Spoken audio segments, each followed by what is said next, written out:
So, I have a confession to make. Guys, I'm not a fan of League of Legends. Wow, really? Oh my god, that's crazy, said no one, unsurprisingly. I know, I was just as shocked as all of you. Okay, I could try to keep up with this bit, but welcome, fellow nerds and animation scrubs alike, to the video. To most people on this lovely hive mind we call the internet, it's a well-known meme joke agreement at this point to hate on League of Legends, with the game amassing a huge fan base and following for all the wrong reasons. This game, like any other multiplayer online battle strategy game, has massive tournaments for its player base, fan-made and official music videos, countless characters, and an abundance of lore. LOL is big, but like its acronym, whether a fan or not, you have to joke on League, or at least you should in theory. Yeah, I'm gonna be honest, if you've clicked on this video and you're expecting me to get into the show after talking your ear off about how much I love the original media and its cult following, again, fans or not, I'll level with you right now that that's not the topic of today's video. In fact, I may say I hate LOL, but I honest to God know next to nothing about League of Legends. Hi, I'm Virus Extra, and guys, why is League so bashed? I'm just gonna come out and say that I honestly don't understand what exactly the joke is, if there even is one. The game on its own looks fine, although not my cup of tea. I never saw a reason to hate or care about it either way. I've always perked up occasionally when hearing about the hate the game gets, but then I turn around to find so many great things coming from outside of the game itself. Which might be the joke here. It's bizarre to me that this vast and thoroughly detailed lore and universe aren't from a core game that deserves it. Like Fortnite. My knowledge of League has always been out of curiosity while still being peacefully in the dark about the whole thing. And I like it in my VTubers, Five Nights at Freddy's, and Genshin Impact hole.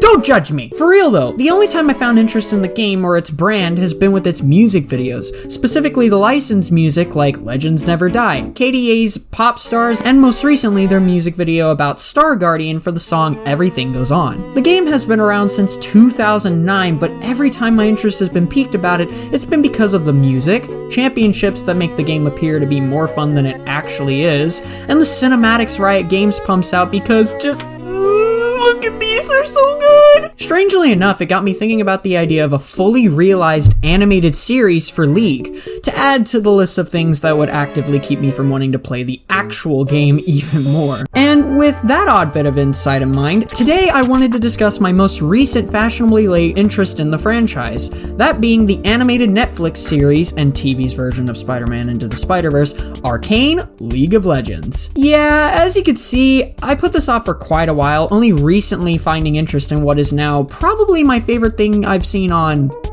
television, or not television, depending on who you ask. Today is going to be a bit of a long and interesting way of going about this, but to start, I wanted to push out my thoughts and feelings about some of the non-spoiler related and basic qualities of the show. I won't be discussing these later on unless it's to call out a specific moment or scene, so I figure it would be best to talk about the brilliant, vibrant, beautifully and geniusly stylized animation, voice acting, and music of the show. ARCANE was announced on the 10th anniversary celebration of League of Legends in 2019, and immediately had people, fans or not, sucked in. The show would be releasing its first season on the streaming service trying to be cable, Netflix, with the season being split into 3 major story arcs with 3 episodes each. Of course, I only know all this info now because of my help from my friend Google, because outside of hearing about the show in passing, like most League content, I knew nothing about it.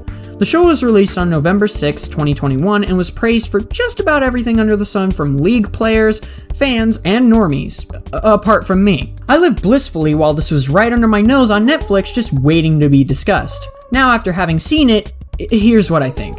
Again, avoiding spoilers for now. This show, like recent animated films and shows, has been picking a style of its own and rolling with it. Ever since Into the Spider-Verse, it's been the challenge of most animated media to push the boundaries of style and animation. I said most. ARCANE, in order to match the grunge aesthetic of its story and world, goes for a very hand-painted drawings on top of 3D models and characters type of style. Think Claws, DreamWorks The Bad Guys, and of course, Into the Spider-Verse. But that would be all if the show didn't also mix in graffiti-esque art, drawings, doodles that flash on the screen, glitching, fancy transitions, and overall fantastic, often cinematic cinematography into several scenes, moments, and highlights of the series. In the end, all of it culminates to give off a very polished but purposefully grungy and unorganized style. It's not just that, the character expressions from a human to robot to, hell, even whatever Heimerdinger is supposed to be, all come off as very fluent, detailed, and of course, expressive.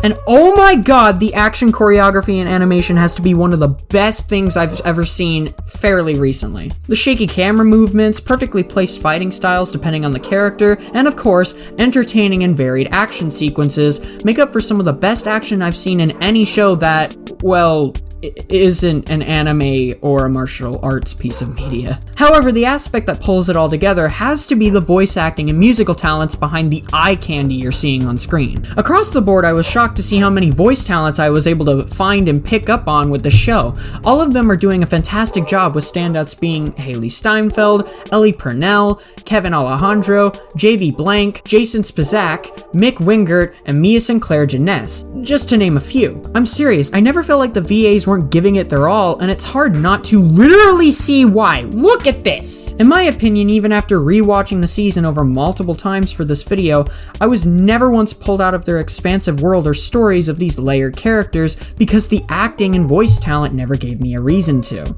If I had to say one thing that did pull me out of the show just a little, it was some of the music choices, which honestly may only be a matter of opinion. You see, the series has a bit of a personal issue with me. Because like Into the Spider-Verse, I am gonna be saying that a lot, aren't I? I didn't care much for the execution of ARCANE's musical style. Don't get me wrong, the score is fantastic, but doesn't have much to offer outside of that. Or what this video right here has to say, go check it out, it's really awesome. Where my problems lie is with the OST. ARCANE blends a bombastic League of Legends inspired score with original songs created for the series itself.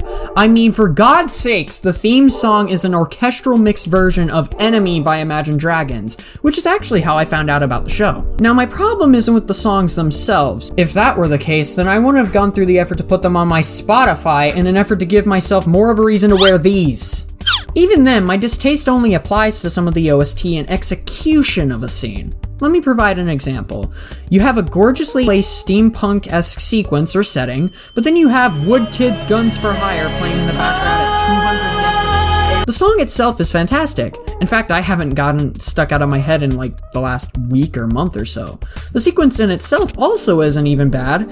It's actually made better with the song. I just take issues with the styles clashing a bit in some cases. But regardless, the show is honestly at its best when it's just being a music video.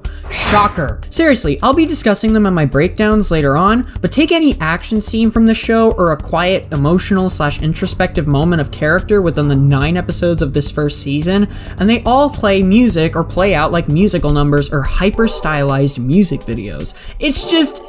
The songs are all copyright magnets though. So... you know, I'm not bitter, you're bitter. So yeah, that's my thoughts on ARCANE at its core. From what you could tell, I love this show. But then you might ask, well, then what's the rest of this unnecessarily long video about, idiot? To that I say, you're the idiot, silly, and this video will be structured as a reaction / review of the series. I decided to record my live reactions to the episodes and showcase the highlights. The video will mostly be touching on the only aspect I've not discussed yet, which is the writing. Each act will be shown via my reaction highlights, and then after each act, I will pause to discuss my thoughts about each in review. You see, while watching the show, I found something that may shock you. It isn't perfect. No, hold on, it's not all that bad, I promise. Maybe. In my review of the acts in a season as a whole, I discovered that ARCANE isn't as perfect as it's thought to be, at least from its story and writing.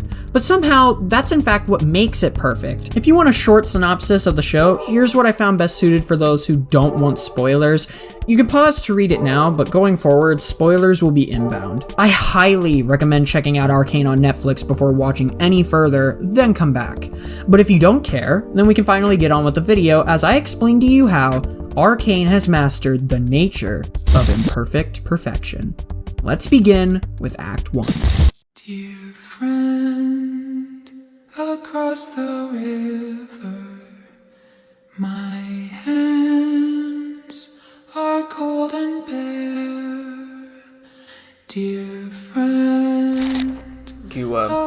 Barbecue grilled cheese. Pretty good. Across the river, my hair are golden. Oh, this is an abrupt start. What's happened?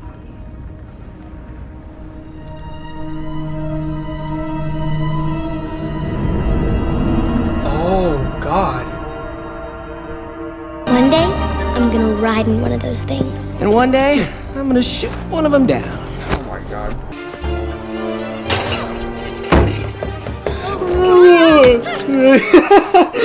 I hate this. Thanks. Yeah. Oh, wait. Oh, crap, he's home. Milo! Powder, we gotta go! What? Oh, jeez. Oh, God! Whoa. Nice haul. You could say that. Your I think streets. this is What makes you think We don't want any trouble, okay? Hear that, Deckard? They don't want any trouble. Yeah. If there's not going to be any violence here, then why Just a don't you taste? just leave? Just... Yeah! Wow. This day's turning out all right after all. Wait! She's not having it. Where's Powder? Yes. No, wait! Okay. I guess. I suppose it does. Wait. Wait a minute. This isn't what we agreed on, so... Well, demand for your wares has dropped since we made our arrangements. He's right. I mean, Powder almost got her crap kicked in, so... Where did you even get this tip? Yeah. We just heard it at Benzo's shop. From? Little man. We stay out of Piltover's business. Why? They've got plenty while we're down here scraping together coins. When did you get so comfortable living in someone else's shadow? Everyone out. Oh. I think you picked the wrong fight here, Vi. He was after the stuff. Where is it now? We lost it.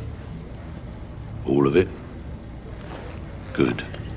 Biggest payout we've ever seen, and she just lost it. She made a mistake. Like complain about everything. What? And brag nonstop. Okay, I see where this is going. Pick fights with the group when we need to focus. Great, now she thinks Fine. she was And talking tell crap. strangers on the street that we got a nice haul. I didn't mean to... Powder's my problem, okay? Your problem is never knowing when to shut up. But I'm gonna help you with that. Ready? You see this look on my face? This will always mean it's time to shut up. But... Evening, friends. Shit. They're not friends. Something I can help you with?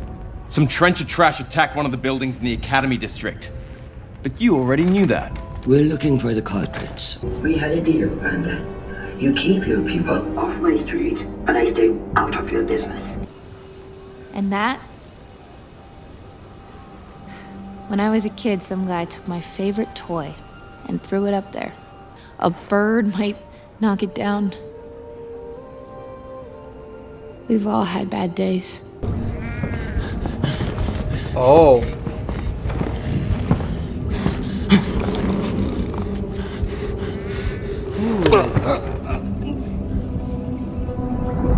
Whoa, that thing is crazy looking. I'm sorry. They just caught us by surprise. Now his accomplice is asking questions. That was them. Yeah, the topsiders are up in arms looking for him. Vander's in trouble. Who is this guy? But keep him off the streets. Oh, God! Dude looked like Our Zuko.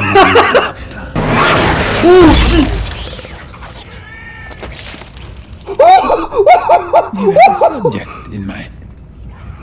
Whoa! Someone just volunteered. That was crazy, y'all.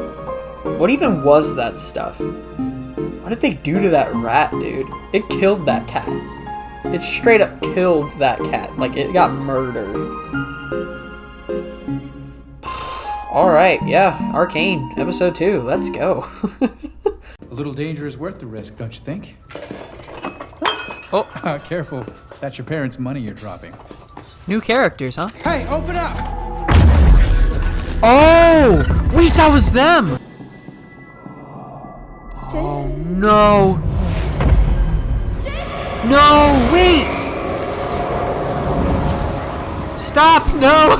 I don't want this. Everyone's just losing parents, man. Everyone's just losing parents.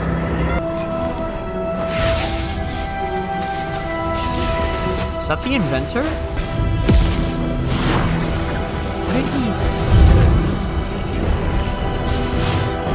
Okay, we're just skipping over that.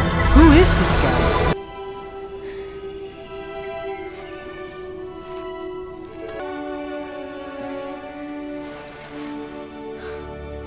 How? His...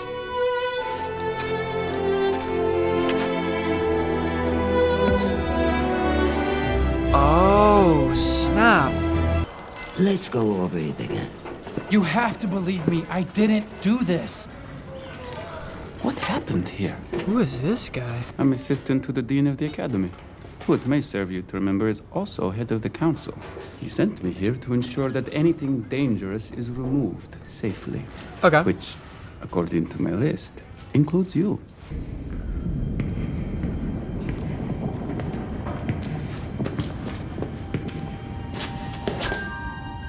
Oh. It's a... Imprisonment. What a curious principle. A way to harness magic through science. Magic? Yes. Magic? No. No? The arcane is dangerous, Jace. A force of nature.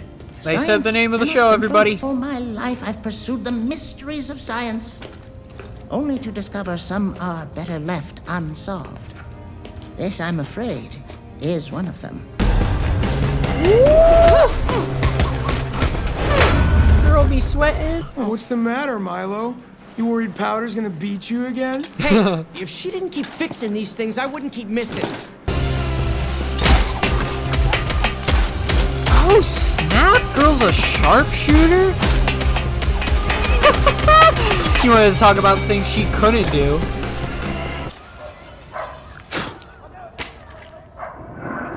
Well, that's about Hey to end guys, badly. You should see this. You need to hide those crystals.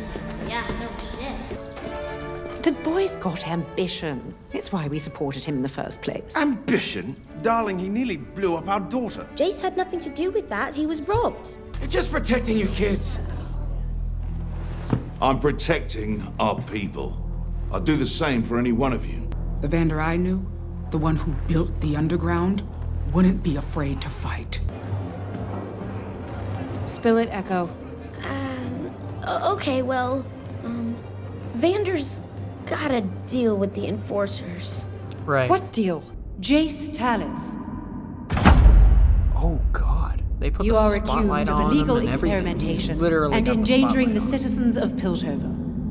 What do you have to say for yourself? He destroyed a building. Is this the sort of contribution we can expect? If you were a scientist, you'd know you can't make a prototype without breaking a few wrenches. Do you have anything to show I like for your that work? guy. This is perhaps we should just finish. I was trying to create magic. All right. Let me prove. Enough! You don't understand what's at stake. I've seen this power in the wrong hands. It corrupts, consumes, lays waste to civilizations. That cannot happen here, my boy. As a lower house, my voice doesn't carry much weight here. But as a mother, I have a voice that matters It's his deeply. mom. You may take your son home, Mrs. Tallis. But he is never to set foot on Academy grounds again.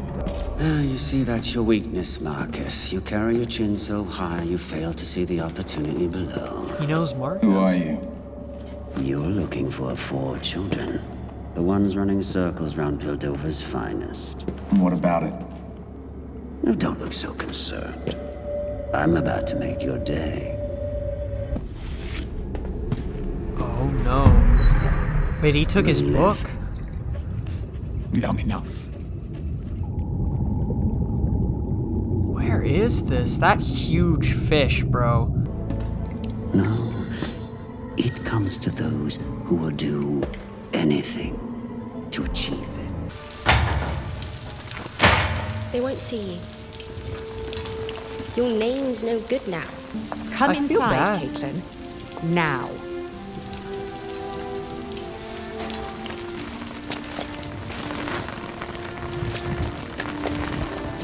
I'm sorry. I just wanted to explain. I think you've done enough. How about a proper drink? I'll take the strongest shit you got. Dude's playing it busy today. Yeah. They cleared out quick. Oh no! No!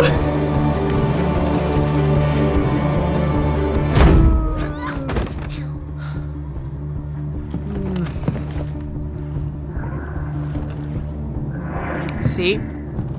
Nobody's here. Now get lost. You still don't understand. What I don't understand is how you can work with them. I led us across this bridge, thinking things could change. If I hadn't, your parents would still be alive.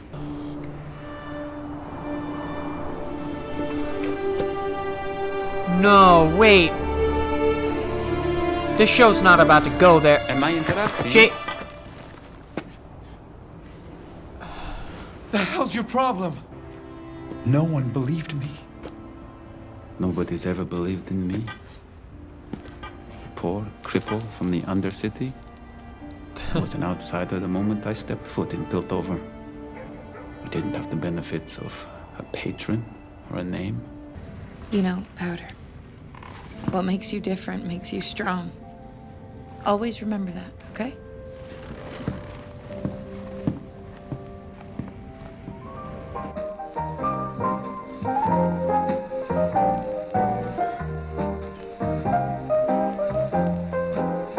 What was that?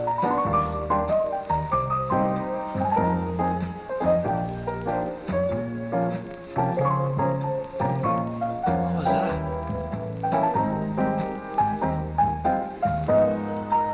No, wait! Vi, what are you doing? What is she doing?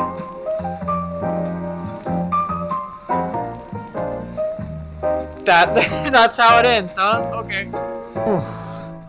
Man, when Jace was about to take that plunge, dude, I didn't know what to feel.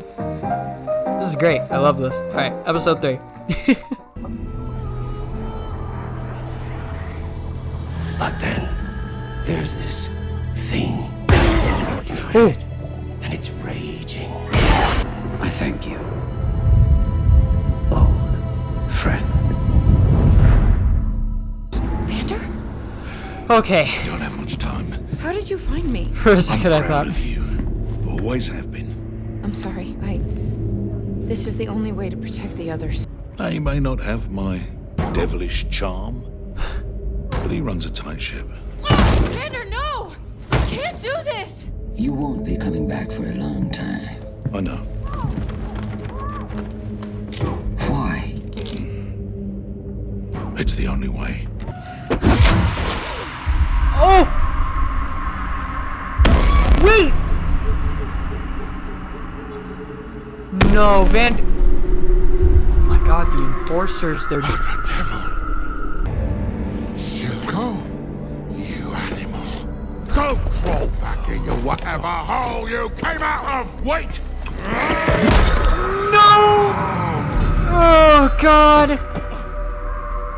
No! Stubborn to the end. Benzo's gone, dude. No! No! Wait! I swear. Oh. Okay, he just knocked him out. He's fine, right? He's alive. He's good. He's okay. Yeah? No? Oh god, he got him good, dude.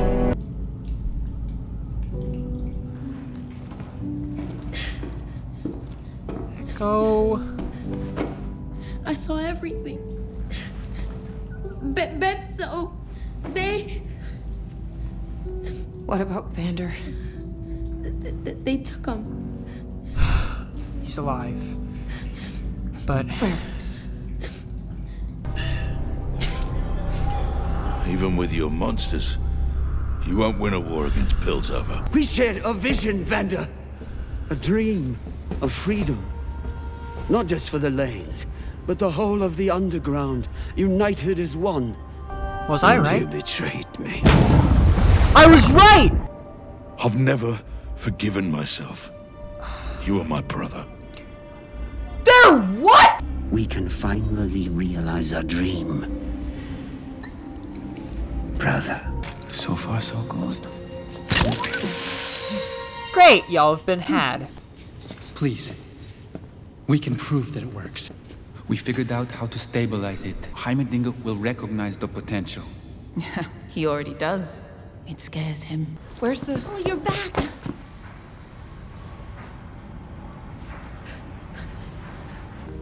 Do we know where they took him? Echo followed them. The old cannery next to the docks. He said...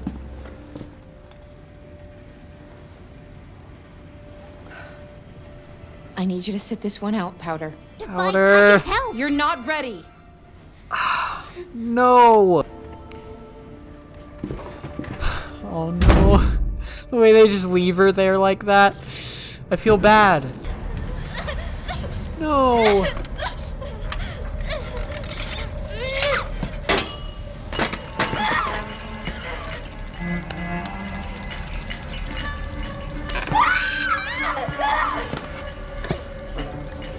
She's losing it, dude. She is literally losing her mind. No! No, wait! No, no, no, no, no, no, no, no! No! No! I can help them. Oh! God! What? What?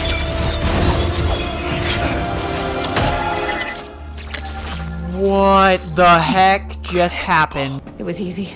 We found an open window and... Oh God. You have to get out. Now. It was a trap. Yeah, we found an open window and just crawled in. It was super easy. That's a trap. You don't have to do this. Yes, I do. She's wearing the gauntlets. She's not playing around no more. Oh! Yes! Get him! Yes! He's being shimmied. Shimmered up.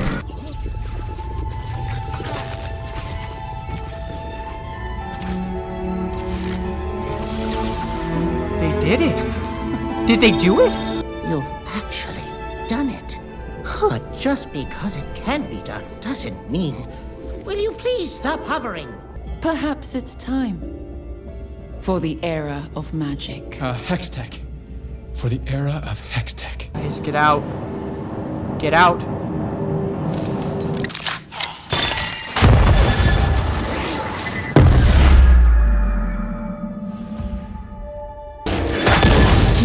No!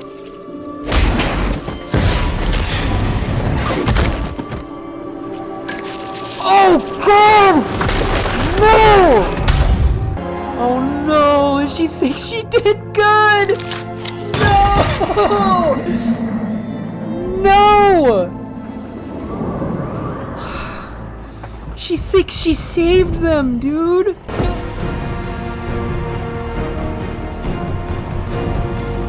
No, she's gonna see it! No!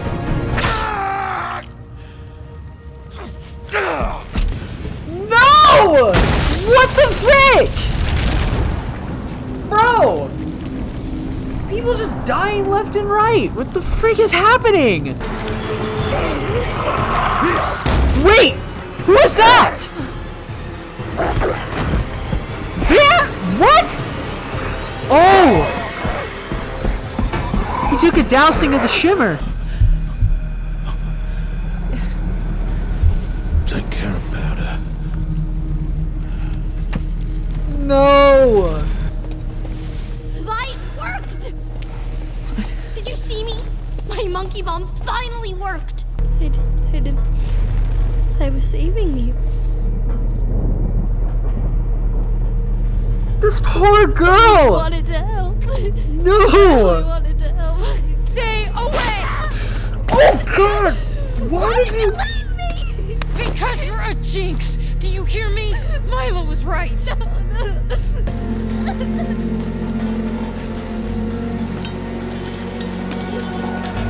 No! I'm not doing it. It's not happening. I'm not. What do you want? I'll kill you if he hears you. Come on, let's go. No, Marcus!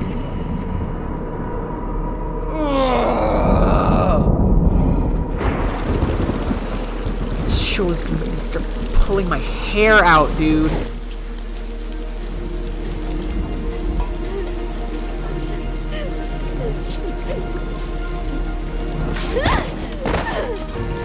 She is not my sister anymore. It's okay. We'll show them. We will show them all.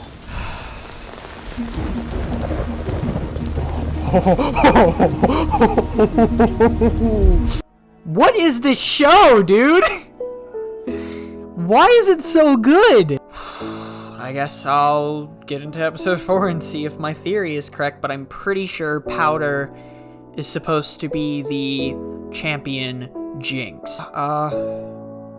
Love the show. Let's get on to the next episode. Right, so I'm gonna stop me right there. I will be making it very clear going forward how I shall address these episodes and the show as a whole. I will not be discussing any areas of the show, such as music, voice acting, animation, that I already spoke on. Instead, I will be focusing solely on the writing and plots of each act, its characters, the pros and cons of these topics, and of course, genuine flaws within each of them. I say this now because in my plight to understand the general reception of the show post-watch, I found those that criticized it strictly stuck to problems with the writing. However, some of them would go out of their way to nitpick and paint the show in the light of being nothing more than a novelty, stacked right there next to my love life, which makes it a bad thing. Therefore, I won't be focusing solely on things that I find to be personal nitpicks, but rather realistic and genuine criticisms to be made about its writing quality and structure. Unlike some, I don't think the show is perfect, but the idea is that criticism is a subjective art form, so if you disagree, screw you. Just kidding. I mean, well, please subscribe. Don't leave me like how Vi left Powder in the wake of a burning building. But I'm getting way too far ahead of myself. Overall, I'd say Act 1 is the strongest in the series. Not to say that the show sank later on. It did and didn't. It's a matter of doing things at your best outright before slowly giving up on the prospect of perfection. Because it's for scrubs. Just like I'm gonna give up on trying to pretend that this video will contain any new or never before seen takes on Arcane 8 months after the fact. Spoilers, it will and won't. This is where I begin the mantra of explaining what I deem to be imperfect about the show, and how despite everything, these factors actually play into the overall reason this show is the next best thing since the possibility of me actually having a social life. That's a joke for those of you at home who think I have really low self-esteem. Act 1 operates as a very strong introduction to the world, characters, and story, although it operates more like an origin on that front since the actual story really starts with Act 2. Very short overhaul, since you guys watched my reactions and might have a small grasp on the show's plot. The show follows a world where eons ago, magic existed to those born with it, mages and the like. But like Twitter in the hands of a 5-year-old or psychopath, it led to destructive misuse of the power it brought, ending with surviving civilizations on the brink of anarchy and wars breaking out amongst them. Apart from the one the series plans to focus on, the City of Progress, Piltover, and its underbelly city, Zaun. With clashes between the two cities, one fateful evening on a bridge leads leads to the death of Disney princesses, Vi and Powder's parents. Just kidding on that one. They're just sisters. But considering they're orphans, it might as well have been a Disney property, right? Never mind, scratch that. That probably would have been a bad idea. On the opposite, yet similar end, years prior, a boy we learn later to be Jace Tallis and his mother nearly die of frostbite in a snowstorm. The sisters mentioned earlier are taken in by a man named Vander, who upon seeing them ends the conflict he started as he and his brother Silco, that one's important, led a revolution against Piltover. As for Jace, just before his mother is handed off to the afterworld, they are both saved by a spellcasting mage who gifts Jace a magical gemstone. Thus he begins his quest to modernize and study arcane magic in order to benefit the City of Progress, becoming a scholar at their local academy in the process. Years later, we follow the sisters, Vander, and the rest of the kids of the Undercity while keeping tabs on Jace in his effort to realize a theory— It's not a theory. Not theory, known as Hex Tech, starting from the gemstone he was gifted years ago. For the first 2 episodes, the show endears us to these characters and the struggles that they face, whether it's a cause of their own troublemaking or the ongoing clash between the 2 cities. However, the first thing you may notice about them is that they fall under done-to-death character types and stereotypes. The punch first and ask questions later one with Vi, the snarky underhand jerk with Milo, the inventor and young genius with a soft outer shell with Powder, just to give a few examples. But it's in the way the show adapts these characters as the story progresses, and even for ones that die, we later see them as something that specific characters have to endure, and they heed to their character types in new and intriguing ways. For the most part, Act 1 is also somewhat uneventful. The first episode sets up the main conflict when the kids, on a job, stumble into Jason's lab, finding the gemstones in the process and causing an explosion, a situation that Jace is then put on trial for by Piltover's council. I won't discuss these guys much, but they oversee trade disputes and the overall progress of Piltover while keeping Zahn and the Lanes at bay. After standing trial for his not crime, Jace loses nearly everything in a day, including the love and support of best friend Caitlin, one of the council members' children, and even his position at the academy. I'll admit, while scary, this is where I begin to realize that the story was rushing through specific points, all of which were being hit, but for me, him wanting to off himself felt as though it came off too suddenly. You're telling me he couldn't have tried anything else within the next week or month? But no, I get it. He's been in this career and into his study for years, just for it all to be swept from under him in a day. I'd be pretty crushed too. It gives weight to Jace's struggle going forward as we see what he's up against. There's a lot of opposition to his cause, and as we'll see later on, even after his breakthrough, the opposition just doesn't stop from local peers or higher-ups. Although I nearly lost sympathy for him after his not-so-nice actions in this scene toward his, well, now alive mother. Luckily for him and us, Jace has intrigued one of my favorite characters in the show, and not just for his sexy accent, Victor, a scholar at the academy and secondhand to the council who originated from the Undercity. He wishes to help Jace in his Hex Tech effort as he felt Jace was mistreated just as he had been since childhood in the Undercity and now is a cripple in Piltover. This is arguably the weaker of the 2 plots, but that begins to shift as time goes on. Now, who's the villain of our story to our heroes? I use those words very loosely as the lines begin to get as thin as my body from about 3 years ago. I miss you, twig body with no dad belly. That title goes to Silco, the guy I mentioned earlier. He oversees any territory not belonging to Vander and his crew in the Undercity. Now feeling betrayed by Vander, as he dropped their rebellious efforts to go play Father of the Year and attempt to heed peace with the City of Progress, Silco and him have had a falling out, with the fight resulting in literal scars protruding Silco's gorgeous face. He now has an eye out for Zahn, see what I did there, and sees that they should still rebel against Piltover and join together as the nation of Zahn. With his plan underway, he's found help in an alchemist of some kind who has created a substance called Shimmer, a serum that heightens the monster inside all of us, or in my interpretation, heightens the arcane abilities of everyone who's exposed to it, thus giving those without magical gifts a supercharge, like me when I have nothing but Taco Bell for a week. All of this culminates in episode 3, the base violence necessary for change, which is an excellent finale to Act 1, that I love and hate. The episode itself is phenomenal, setting up the bulk of the changes the characters will undergo in Act 2, to a very emotionally charged degree, as you can probably see in my reactions. Yeah, I think I need an adult! Where my problems lie are in the simple contrivances, convenient plot and character decisions, and like with Jace's sudden lust for death, sudden character actions that, due to a somewhat rushed narrative, for now at least, come off as super bizarre and out of character. You could see my unsure conclusions about these choices, but as with the whole mantra of this video, I don't believe these to be complete flaws that ruin the show, but rather flaws that are made up for by the show's structure in later episodes, or simply make the show entertaining at a cost of being slightly off-putting for only a few moments. We find the group in a pursuit to rescue Vander from Silco. Due to the unsafe nature of the mission, Powder, as we've been shown by the penultimate moment of the series, can tend to be a Jinx as put on by Milo. Vi, in order to keep her safe, and the team safe, tells her to stay behind. But with the trauma she's undergone since youth, Milo's petty opinions of her, and her own decreasing self-worth, upon their departure we see Powder turn into a werewolf?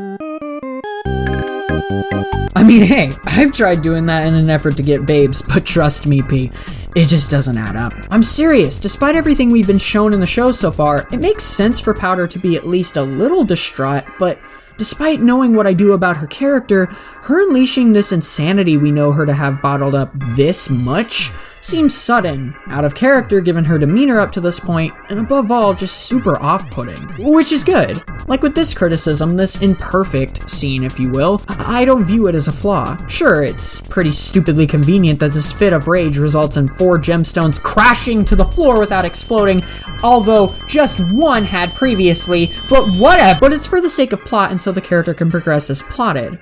While a bit contrived and weak in its execution and from a writing standpoint, her actions that I had previously criticized before are surprisingly not that way. In fact, it's perfect, given what we learn about her character later on. I won't spoil anything for now until Act 2, but Powder's actions here, while clumsy in the resolve, aren't nearly as out there as I expected. I'd still say it's a bit overdramatic for me, but if it's getting me to care about this therapy patient, then clearly the show isn't flawed in its writing or entertainment value. Right? It's also given another layer to Powder that's solely needed going forward. Once again, it's imperfectly perfect. After her stumble, she realizes the explosive gemstones may be a scapegoat for the others in a pinch, and that she can attempt to help them. So, doing exactly what she was told not to, you know, out of love and wanting to become an important part of the family. Powder finds that the others are at Silco's warehouse, surrounded by Silco's men who have all been doused with shimmer, struggling to escape with Vander alive. She uses her monkey bomb toy, that's important, to create a controlled kind of explosion to help them escape. What's the worst that could possibly happen?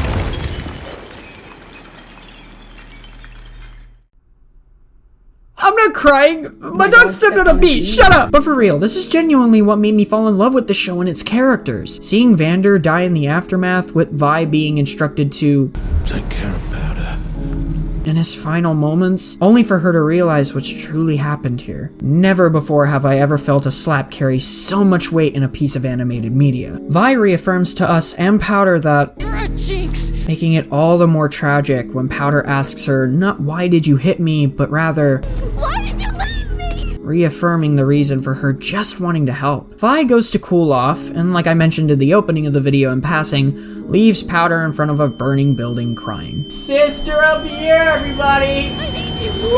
She's then taken by Marcus, the enforcer I forgot to mention previously, because I hate him, keeping her from Powder and sending her off to prison instead. Powder is left, then, in the care of Silco, as after seeing her in her current state, he chooses to spare her in an effort to take her in and potentially rally her to his cause as his traumatized adoptive daughter. One gorgeously painted shot of eye color foreshadowing later, and now I'm fully on board with the show. However, going into Act 2 and beyond, I wasn't sure what I was getting myself into, and trust me, you aren't either. I give Arkansas a score of 4.5 Vi and Powder stickers out of 5. Aren't they so cute?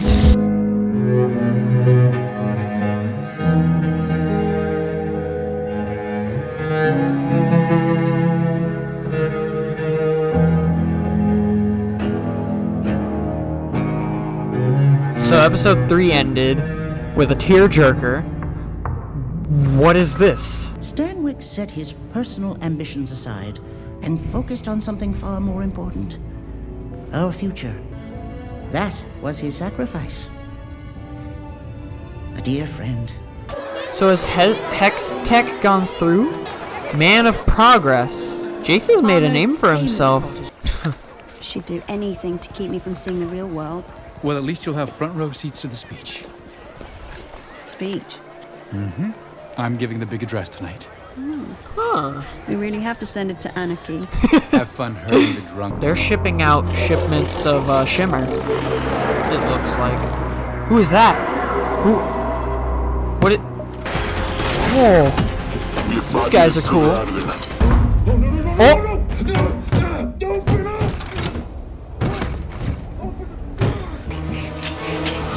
What? Wait. Who is this? Who is this? I think I know who this is.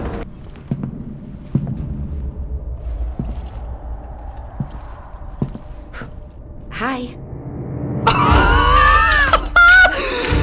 Hi! How's it going? So she's Jinx now, right? Powder's Jinx, like I thought. I can't lose you. Wait, what? That's not her, is it? Because you're a Jinx! That's not her, right? That's a random... Oh. I think she did. She's freaking me out. I might You be think down he will bad for approve? Jinx, just letting y'all. Heimerdinger, we just need to show I'm kidding. safe. 75%. We stabilized the kidding. crystal. I'm so glad you could make it. Wouldn't miss it for the world, my boy. I love. What do you I have actually on the don't docket? mind that there's been a time skip. Holy sprockets. We found a means to fortify the crystals. This new version Oh. is stable and absolutely safe. The gemstone can power virtually anything. Wow. The mining colonies in the fissures can work faster and without fatigue. Quite amazing, gentlemen. You should be very proud. I don't know how. Kate, what are you doing? I didn't do anything. She's crazy. Easy. She shot me. Who shot you? Caitlin Kierman. Why does that not surprise me? Marcus. Doing an investigation. Welcome again. back. You're supposed to be guarding your mother's tent. A-hole. I was sheriff, but she doesn't need it, and He's the clearly sheriff this takes now? priority. She fired on us. There are always mishaps in battle. The Firelights were a target, and most are dead. It wasn't a mishap. She froze up and lost her shit. What happened? She already told you. I'm asking you. One of those Firelight wackos was a girl with pink hair. I need to know that I can rely on you. I'm doing this for us, Jinx. All of us. Heimerdinger is a great scientist, but he's old. He only ever sees the past. That's true. Piltover needs a leader who looks forward. It wasn't her. Yeah, it wasn't her. And you just killed some random chick with pink hair. I know, just some wannabe street trash. Oh. I got confused, that's all. She built like a robot version of Milo? What the frick is happening? Wait. Come on, Jace, give us your best word. I know many of you probably didn't expect to see me here today, but we're not done yet. Something that we'll share with you when the time is right. Oh no. You know, we're not gonna unveil this dangerous weapon. Not yet. Get the fire brigade! What? How did that happen? It's so hot, please. I'm trapped. Right. I'm a helpless little girl, and I've set the building on fire. By accident. Totally by accident.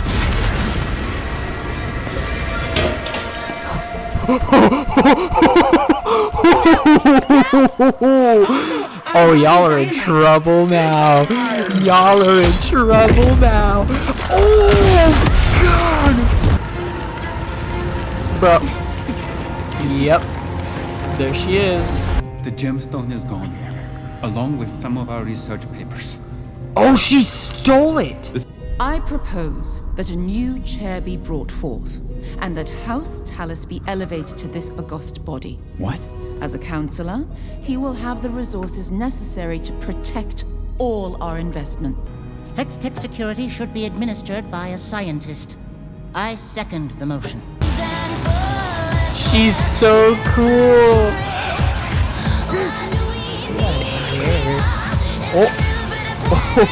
No. That's me! Half a dozen enforcers dead! Enforcers dead!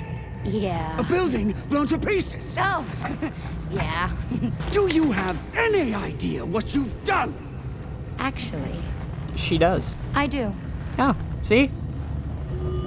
She got the hex tech for you. She's so cool! Why is she so cool? Ugh, that's so creepy that she has like a robot version of Milo. I've had a break in the case. Shouldn't you be resting? The same symbols showed up at the botched smuggling operation at the Hex Gates. The Hex Gates? Keep up. Since when did you concern yourself with the Council's opinion? Since I became a counselor. You almost died, Kate. I just want you to be safe. Thanks. But I already have a job. No, you don't. After the attack, your parents spoke to the sheriff. What? This is the best I could do. No. Don't need charity, counselor. Stillwater. Oh. Inmate 2135. Yeah, she's gonna try to speak with him again. Afraid that's not possible. You don't understand. I have to talk to him. Oh, you'll be able to, as soon as he can move his jaw again. Wait, is this? Please, is this? It is. Oh God, she's all tatted up. Who the hell are you? Episode 3, fantastic. Act 2's off to a great start. I like that, unlike Act 1. This is still like a mystery story, but it's got like a noir detective angle to it, with Kate going on an expedition to figure out who's behind all the recent killings and shipments of shimmer, when we, the audience, obviously know what's going on. Who is this?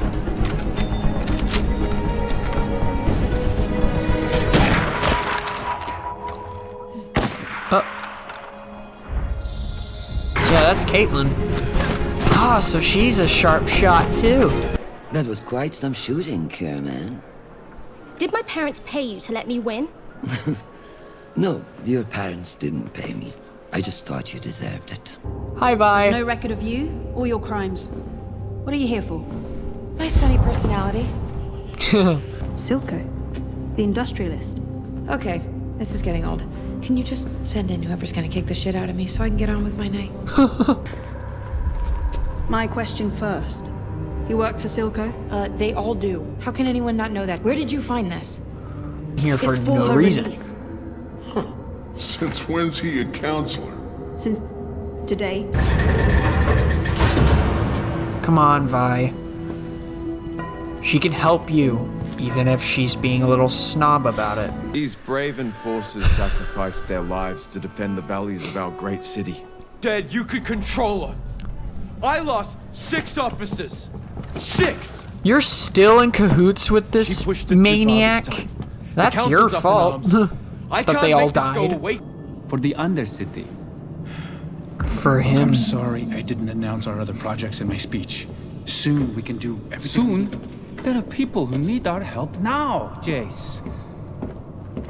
You wanted to Like see me? me, he should Have your say. people ever Victor reviewed these doesn't logs? look good. Mr. Is he Tallis, I dying? assure you. They call themselves wild. They operate like See, now he's coughing up blood. Dude is getting sick. And Jace is doing nothing about it.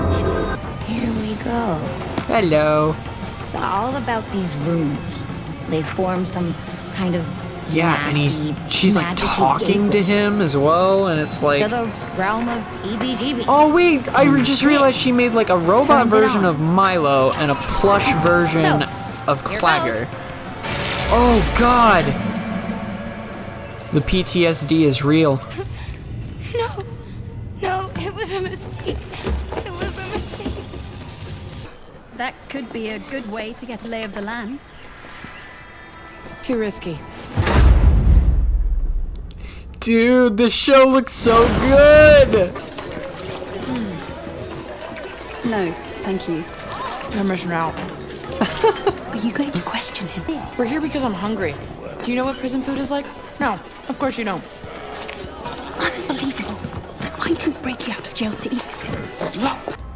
Jinx, where are you at? It's the Sharpshooter arcade!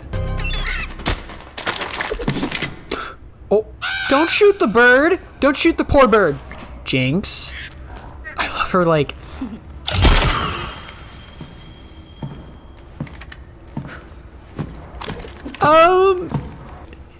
Is it bad that I actually thought that was kind of cool?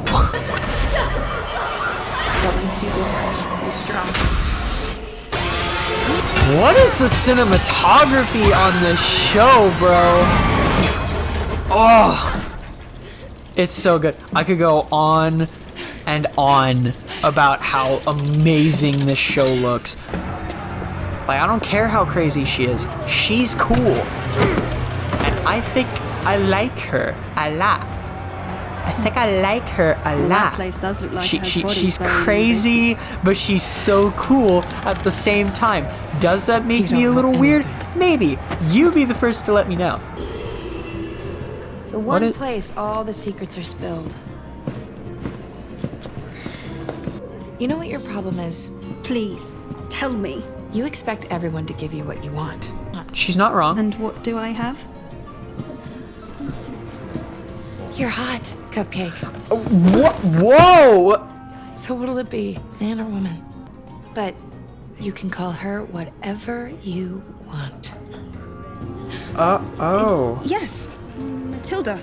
My parents named me Matilda after my great-grandmother Matilda. Is that what I think it is? Or was she just like trying to boost Kate's confidence and like enforce her plan? Why did she like prop her against the wall though? I'm completely fine if this is where they're going with that, but I don't know, maybe she was just like trying to... I get the plan. The plan is to tell Kate to like talk to one of the employees and flirt with them. But did Vi really have to call her hot? The Hextech Wonderboy is on the council now, and he's asking questions. It's only a matter of time before he finds the truth. One final act to make you the martyr you've always seen yourself as. Is he about to... What the heck? Oh god, that scared the crap out of me. I mean, yay, Marcus is gone, but... Things have changed without Vander looking out for us. Have you heard anything about Powder? I think Silco has her. Yeah, Silco does have her. This is all I've seen. Oh. Well, we've gone down that road and there's no turning back, is there? I couldn't have done it without you.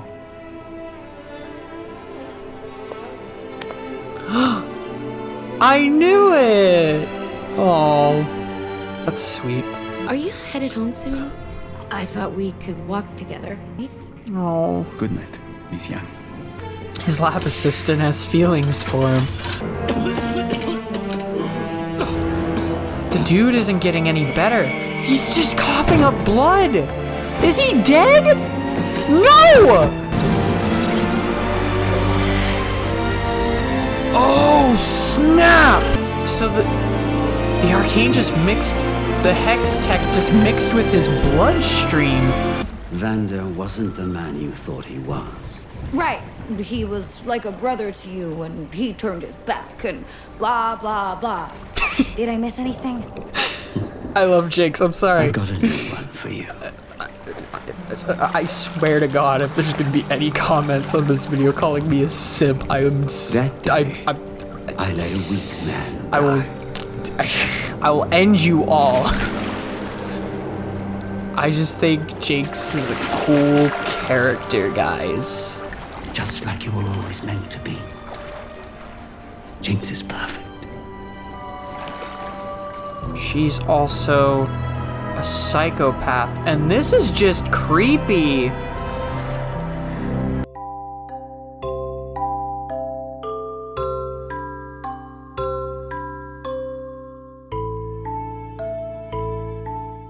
How much time do I have? Oh! Vi came in like nothing. Yeah, y'all are in trouble, Vi. You remember her? You ready to die? Traitor. Vander had his chance. Vander was a good man. You just left him to die. No! No, they're not gonna kill her like that. She's like his daughter. Give her your regards. No! Kate, please? Was that her? Yes! Let's go! Kate with the sharp shots. Let's go! I'm an excellent shot. You gonna help me out, Cupcake? Stop calling me that. Please, stop. My name is Caitlin. But you're so sweet. Like a cupcake. I'm not simping for Jinx. What are you doing? What are you doing? What are you doing? What are you doing? What are you doing with your life? Me. What is she doing? Genuinely though, back on topic. What is she doing? From the dead. No, from prison. Which is pretty darn close, so yeah, from the dead. Let's say that. That was episode 5. I can see why that one's the most talked about. That was a good episode. I definitely do think though it's only because of the... Is it? Y'all are probably gonna tell me. Maybe I'm just in denial. But is there like a thing going on between Vi and Kate? What the frig is going on here? What is that? What's that about? Victor's dead, bro? And Jason Mel. Y'all know what they were doing. And then of course there's Jinx, but I think I've already talked enough about her, and y'all are gonna blast me in the comments for that. So yeah. Can't wait for episode 6. The show just keeps getting better and better. So yeah. Let's just see where it goes, shall we? Oh!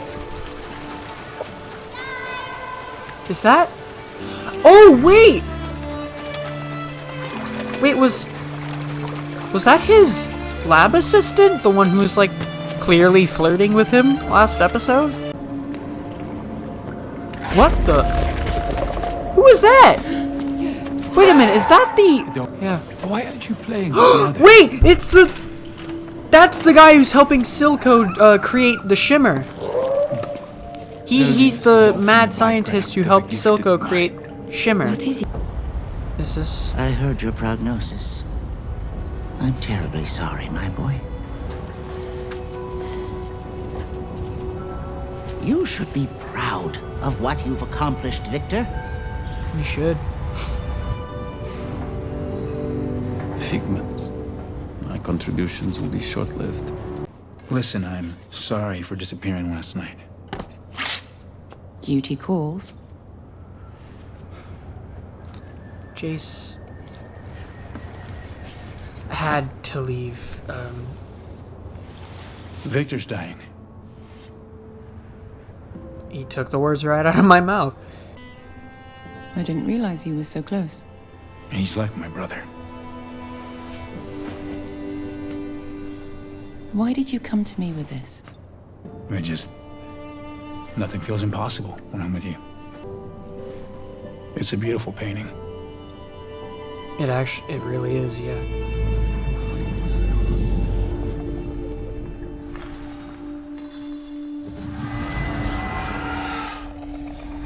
That was such a cool shot. I'm sorry. Like, this commentary is just so pointless, but that was such a cool shot. So, like, his bloodstream fixated with the hex tech? What did that do? Chuck! Oh, jeez! Theorem. My name's Theorem. Nice try, Chuck. Hi, Jinx. What's all the hurry? Which number? It's like a saying. You're doing great, Chuck. Here, for your troubles. She's so great. I can't. Oh, God. See what I mean? Like, she's the playful, giddy, like, upbeat child, but it's clearly mania more than, like, genuine sweetness and innocence. Silco's It's goons been aren't far behind. overshadowed We have by to the move. mania, the insanity, the mental deprivation, considering. Can you do this? Do you even need to ask her, Kate? Because I'm pretty sure the answer is yes. Yes, she can. That is a huge shipment of shimmer. That's a huge shipment right there. Holy crap. Who's that? Oh!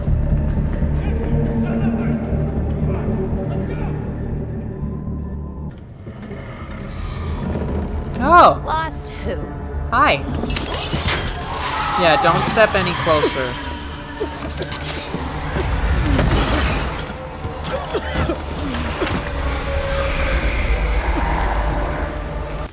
I think I know just how to deliver that message. She's so cool. Ah, about time Daddy joined us. You were so busy, little Ren here saw me in. Her name's Ren. You remember our old friend Vi, don't you? Vander's daughter? She was about your age. Her father went on a long trip, and Daddy here assured me that she left with him. But it seems she never made it. Isn't that sad?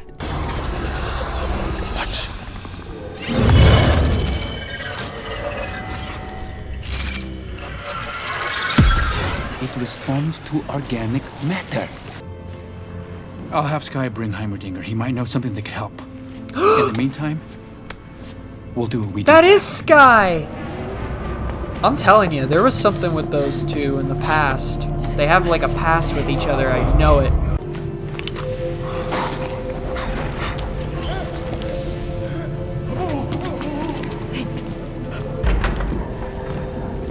These people are left unsheltered, unfed, unclothed, unloved.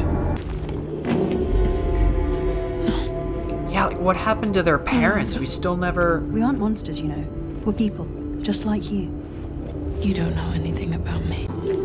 It's groundbreaking. What's most exciting is that it reacts to biological matter. There are stories of healing that our samples less of our perish, Is that what... Yeah, they still haven't explained what happened to him. Must destroy it. What? And why he has such a distaste to magic. If Or to ever the you arcane. put faith in my guidance, hear me now. I've seen nations destroyed by a single seed, and it looked exactly like this.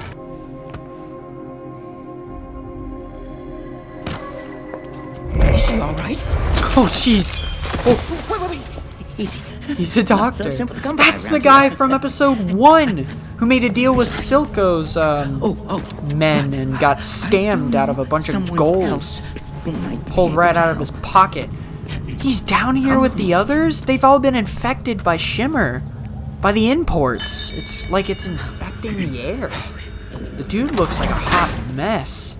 I think Vi will be happy to see a friendly face. No, you go ahead. She knew me when I was still... Anyway, I don't want her to see me like this. Just tell her I'm sorry about everything.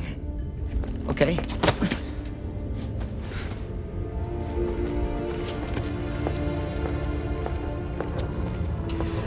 trauma that just got to me. At the Hex Gates and in the Academy Square.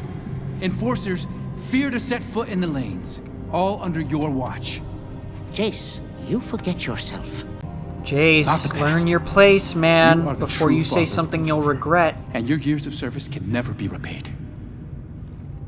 I believe it's time we gave the beloved founder of our city a well-deserved retirement. What? Don't do this. Jace.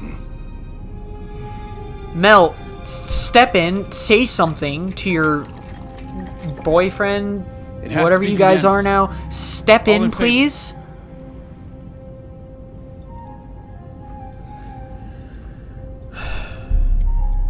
With my deepest respect and appreciation, Professor.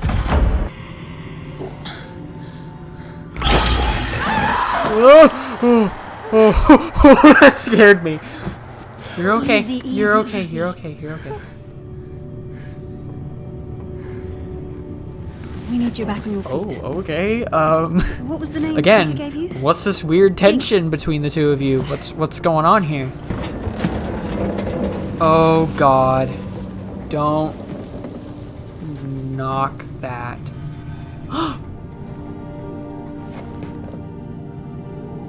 You used to live here. Who's Powder? My sister. I thought she died, but no. I have to try and find her. How do you not know if your sister is alive or dead? Well, it's hard to check up on people from inside a concrete cell. What, you don't have parents? No.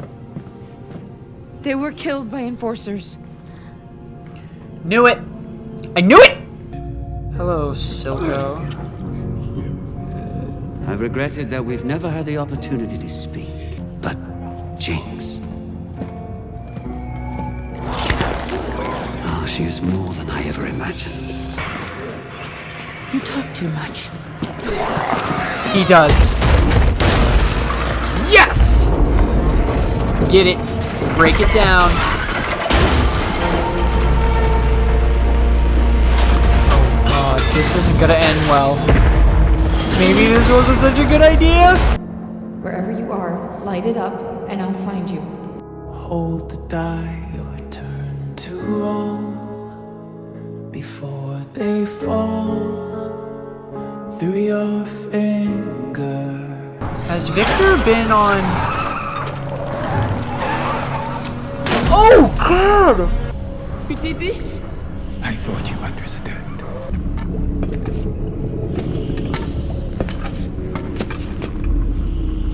I understand now. You're still alive, you piece of trash? You're still alive? Great. Awesome. Cool.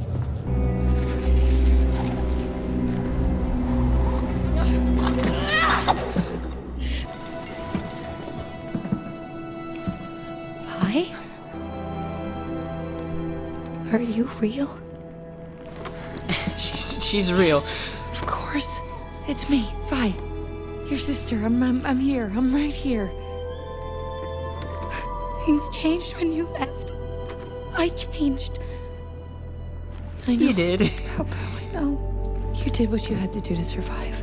You're a killer now, Me too. but... It's okay. What matters is we're together. Caitlin, don't go up there. No! Who's she? Who are you? It's okay. She's a friend. I'm in no mood. We didn't say anything. I wasn't talking to you. Powder, it's okay. Stop calling me that. Everyone shut up. I need to think. Do you hear that?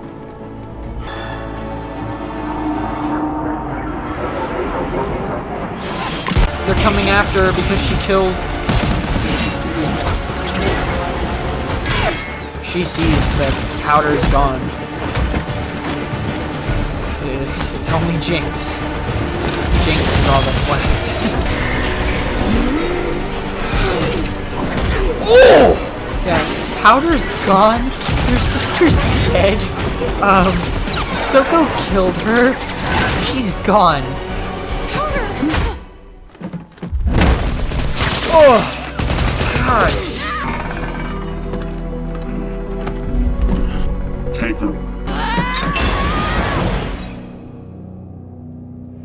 Seems like some part of her still cares. They got him. Why? They're gone.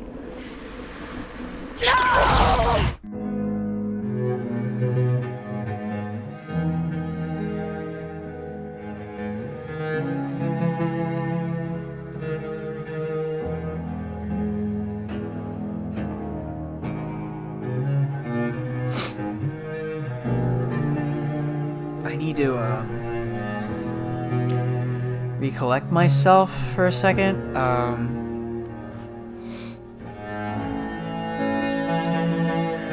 Because that episode was really good. Seeing them reunite, literally, like, that's the second time this show has genuinely gotten to me. Still no actual tears, still no like full sobbing or anything, like just tears in my eyes. That episode was fantastic. Okay, what just happened? Seriously, what is this show? To be real with y'all, Act 2 has to be the most confusing by far. Not to say it was bad, it might even be because it was actually too perfect. Going into this act in episode 4, Happy Progress Day, I couldn't have expected we'd be going into a time skip! A plot device that I absolutely dread in any form of media when it's used. But somehow, these intelligent writers actually managed to pull it off. Going in, we see a lot of major changes to the main cast. Some good, some questionable, and others that I, like Caitlin, have my reservations about. But I'll get to those in a bit. You guys just watched the episode highlights with me, so to give a short summary of the overall major points of the plot, here we go. After around, well, it actually doesn't say how long it's actually been. I'd estimate 20 years or so, given these glow-ups. We see that Piltover has become even more prosperous. Wow, that's a lot of clout! Following Jace and Victor's breakthroughs with Hex Tech. However, this isn't without complications or conflict, as Heimerdinger, the founder of the city and council, oversees their experiments, with his concern over the dangers of arcane magic leading to some tension between him and his apprentices. That doesn't stop Jace from becoming a member of the council, as he begins to grow closer to the suspicious woman named Mel Medarda. Aww. But unfortunately, Jace gets a little too big for his britches, and in a motion carried out by the rest of the council, he exiles Heimerdinger from Piltover in order to stop his opposition of his Hextech projects going forward. While Victor is, well, it seems that their newest creation, the Hex Core, is slowly killing him from the inside. However, it seems that there is an untapped potential with it, as he can adapt the arcane magic to organic matter, thus leading him to think that it might also ironically be his only cure. At one point, we even discovered that in an act of desperation, Victor turns to a fellow doctor and scientist.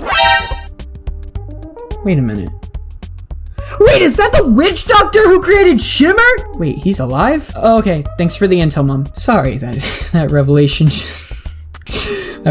just confused me. Turns out, this doctor, who we find out is named Singe, has known Victor since his childhood in the Undercity, but after discovering his work with Shimmer, he left for Piltover shortly after. Now with no one or nothing else to turn to, he's returned to a possible push towards an antidote. So that's those two, but what about Caitlin, Vi, Echo, and oh my god, Powder! Well, at the annual Piltover celebration known as Progress Day, we meet up with Caitlin, who has now begun working with the Enforcers under the demand from her parents and the council. Jace and her are now back on good terms, but despite the prosperity, Caitlin seems convinced of something called the Great Conspiracy, which proposes that Silco is behind recent shipments of Shimmer across city trade routes and the conflicts waging down in Zon. However, no one else believes her. But oh, how right on the money she actually is! In Vander's absence, because he died, Silco and his crew have taken over the lanes and the rest of the Undercity, allowing Silco to import Shimmer into the city trade routes and control the citizens of Zon. But an opposing crew called the Firelights has been looking to shut down his empire and destroy any shipments or supply of Shimmer they can find. In a really cool fight scene, we get to see them face off against a mysterious figure working for Silco. Wait, what happened to Powder again? Oh, there she is! This is Jinx. I have too much to say about her, so we'll have to just touch on her a little later. So what about Caitlyn and more importantly, Vi? Well, after causing some chaos at the Progress Day event, Jinx has stolen some Hex Tech and a single Hex Tech gemstone, as Silco has plans to create a super weapon to weigh the scales of power in the conflict, while Jinx begins to further weaponize all her gadgets and little gizmos. This leads Caitlyn, who nearly dies in the event and loses her job as an enforcer, damn you Marcus, to go rogue in search of answers to her conspiracy. She enlists the help of Vi after learning she has a somewhat secretive past with Silco, and she orders her release under Jace's name since he's now a counselor. Sure that won't lead to any repercussions later on. Oh. It doesn't? Huh. For the rest of the act, we see them explore the Undercity as Vi witnesses the many changes that have occurred as a cause of Silco's rule, while Caitlyn searches for clues to her conspiracy and seeks to shut down Silco's empire. Over this act, we see them save each other a few times. Vi repeatedly gets herself into trouble or danger, but that doesn't stop them from going closer as they begin to change each other's worldviews and understand one another. However, things begin to get complicated as it seems they're being followed. Turns out, Jinx and the leader of the Firelights are hot on their trail for one reason or another. I feel like now I should talk about Jinx just to give you guys a bit of a rundown. After the trauma she experienced prior to Act 2, Powder has taken the name Jinx and seems to not know exactly how to cope with what happened all that time ago. Silco has melded her mind, turning her into a perfect weapon for him, while also claiming her as his daughter. Jinx is possibly one of the best characters in the show, as we see this innocent little girl, broken by her past, turned into an insane psychopathic weapon for the enemy. She's haunted by the voices of her old buddies Milo and Clagger, and even believes that Vi may still be alive.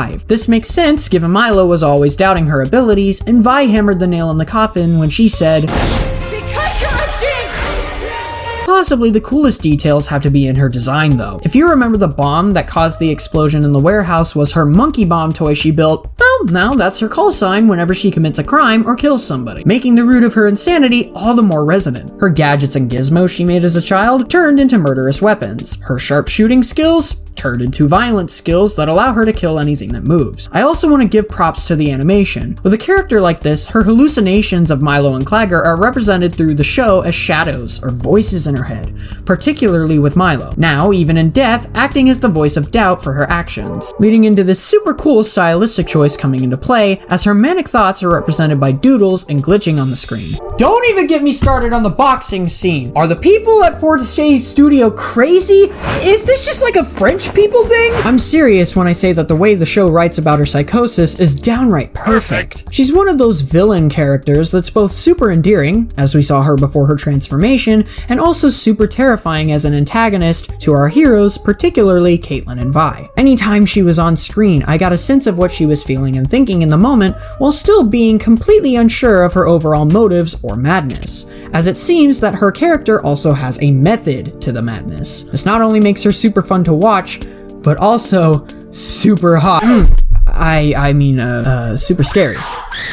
So across the board, I love this character. I still have plenty to voice about her relationship with Silco and her in general, but overall she's impressively written, animated, and voiced, making her my favorite character in the show. In the end, and in arguably the most heartfelt moment in the show, Jinx finally reunites with Vi after all these years, leading Vi to discover what's become of her sister, and Jinx to suspect she's been replaced by Caitlyn. Vi and Caitlyn also discover that she's the one who stole the gemstone, and the person the council has been tracking this entire time, now with a new mission in mind. Sadly, this endearing moment is interrupted when the Firelights catch up to them, as they've been following Vi and Caitlyn in order to capture or even kill Jinx. A fight breaks out between them and eventually leads to Vi and Caitlyn being captured by the Firelights, as Jinx is too powerful to handle in a fight. It might also be because the Firelights leader has a secret to be revealed, but we'll get into that later. For now, Vi is gone, leaving Jinx feeling left abandoned by her sister once more. But wait, she lost the gemstone. Oh, it's with Vi and Caitlyn.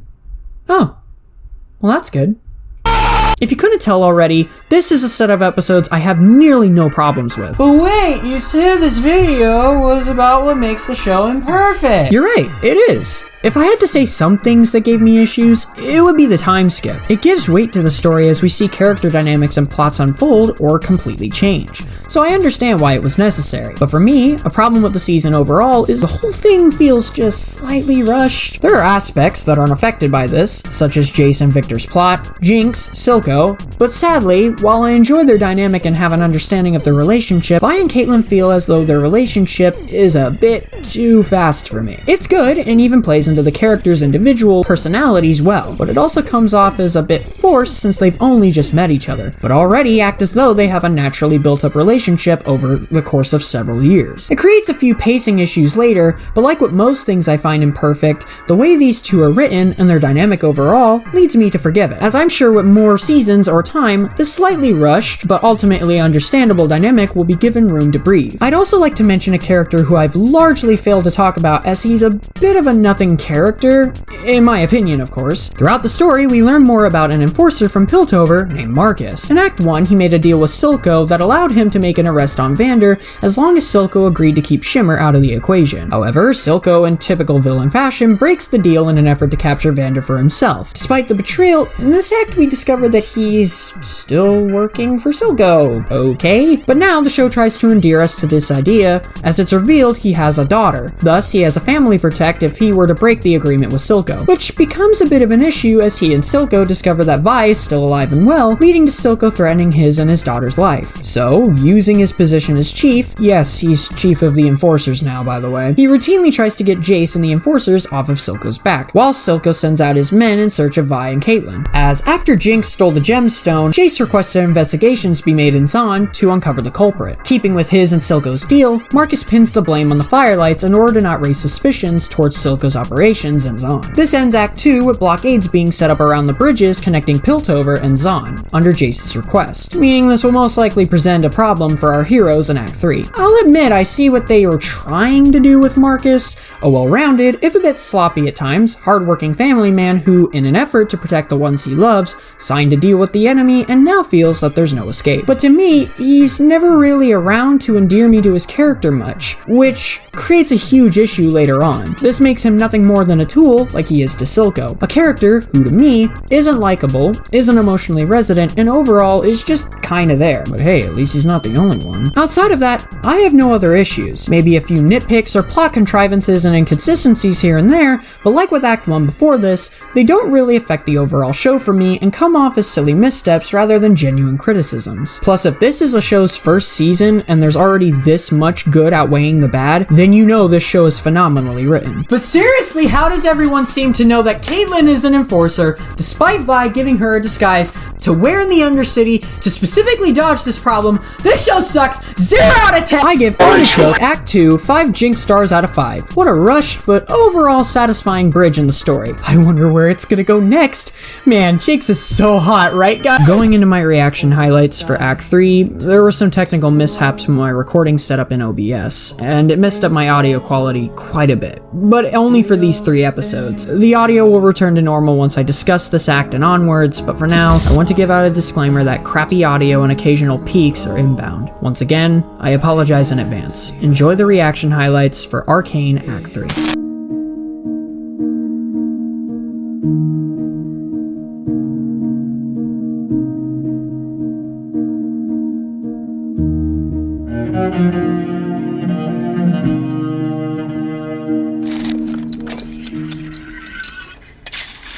Oh.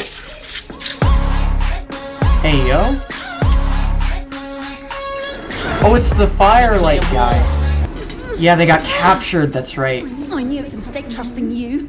You've been a real picnic yourself. I'm not the one who walked us into not 1, but 2 of Silco's traps. That is true. Silco. Vi! Oh god. Who took her? Was it him? Yes! I knew it! Oh wait, so the white mask... The white mask... Oh, it was supposed to be like the tattoo on his face. Echo? Yeah. What do you know about this? Nothing. What the hell is this all about? Are you working for Silco? No. Fuck you. Why would she be I working thought you for were Silco? dead. Now you show up with a pilty and give her a tour of the lanes? You were following us. Why didn't you say something? I didn't know if I could trust you. Missed you, little man. She just broke out of the handcuffs just like that. How long have you had those off? How long have you been whining? Is Shimmer? A variant. It should provide everything one needs to survive a violent transition. Will it work on plants? You aren't here about the plans, are you? No. I know the look of a doomed man. He's not That's wrong. why I parted ways with Heimerdinger. What? Oh, he was one of Heimerdinger's students? Also, what is going on with Heimerdinger? The council exiled him. Marcus brought this to me. It's an explosive. I tried taking it apart and it nearly killed me. Whoever built it knows exactly what they're doing.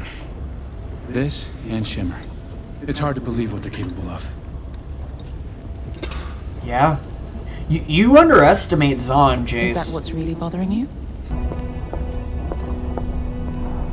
Yeah, so he's All our forging his business is hammer. done. That's gonna be so Enforcers are searching good. anyone who crosses the bridge. Oh, Savika. You're still wait. She's alive? Caitlin from returning. Oh, okay. Or he's found Powder her must have lip. just tied her up.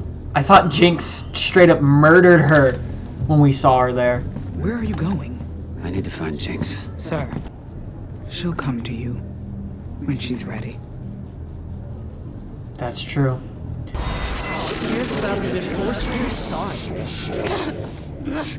She was there for me, not the enforcer. Caitlin. Yeah, it's 100% been confirmed she's hearing Milo's voice in her head. Pretty cool, huh? When I first saw it, I knew this was the place. If a single seed can make it down here, so could we. I should have been there. For you. For everyone. You couldn't though, way to because drive yourself Marcus crazy. took you because If I just plot. went with you that day, this is everyone we've lost. The price of our freedom. Rumor is, you dogs are for leash.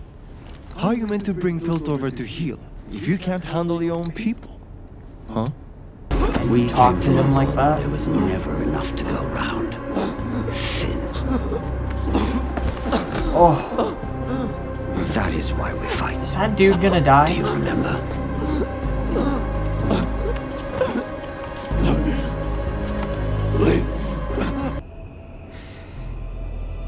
It's too soon. Jace isn't ready. For what? There's one other thing.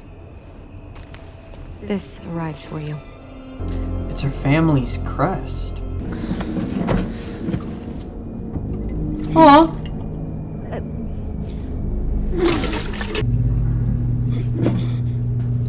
Listen, let her go. I brought her here. It's me you want. My hero. Aw. But I thought they were hurting you. She's fine. Vi tells me I can trust you. Don't mess Let me help you. it up. Hi, Jinx. Where have you been, Jinx? Oh, you know.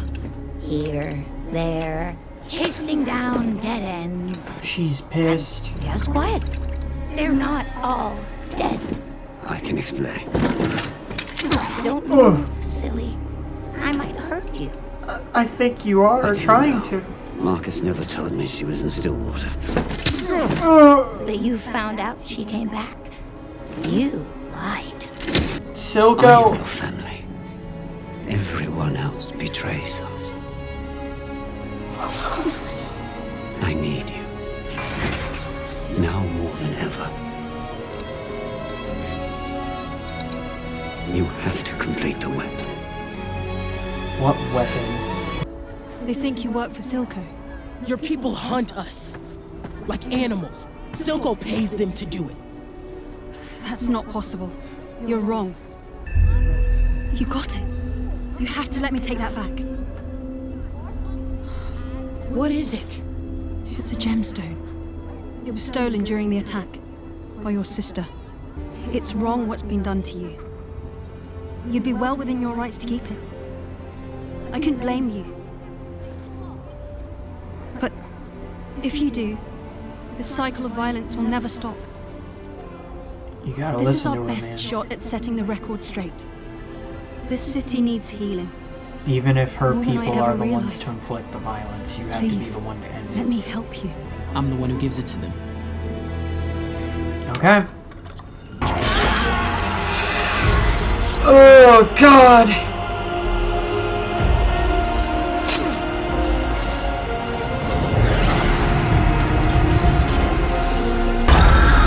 Oh, God!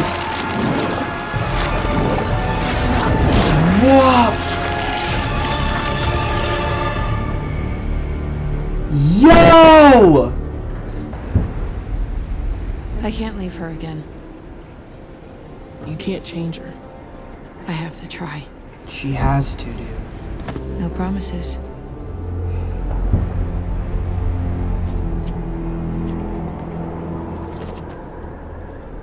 It's been real, Cupcake.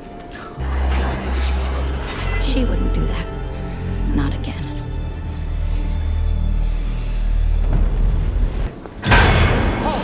No, the blockade! What is this?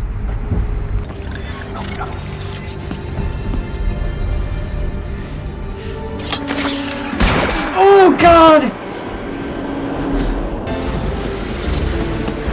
What is that? Those are the fireflies that...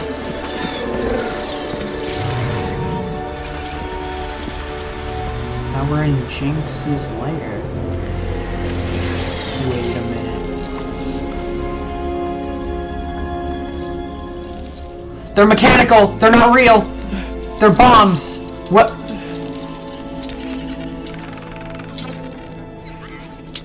Oh.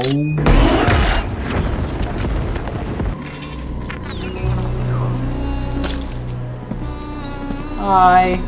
Again. I still think you're cool, but you just murdered a bunch of... What?! Oh, come on! There's no way! There's no way she survived. Come on. Ain't no way. Tell my daughter.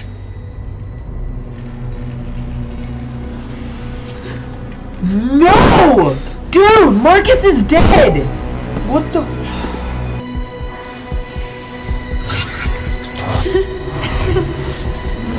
No.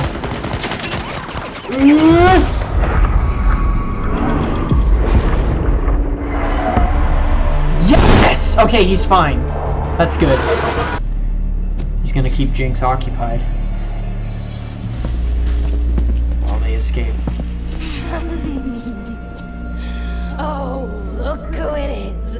The boy savior. By the way, apparently this is the coolest fight in the entire show.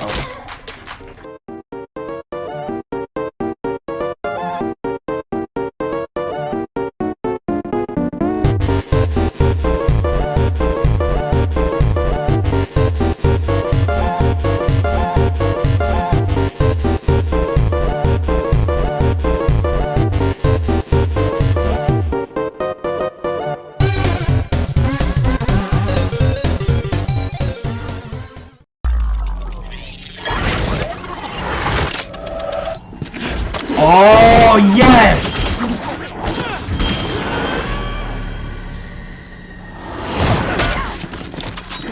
Oh! Oh, God! No, Echo, run!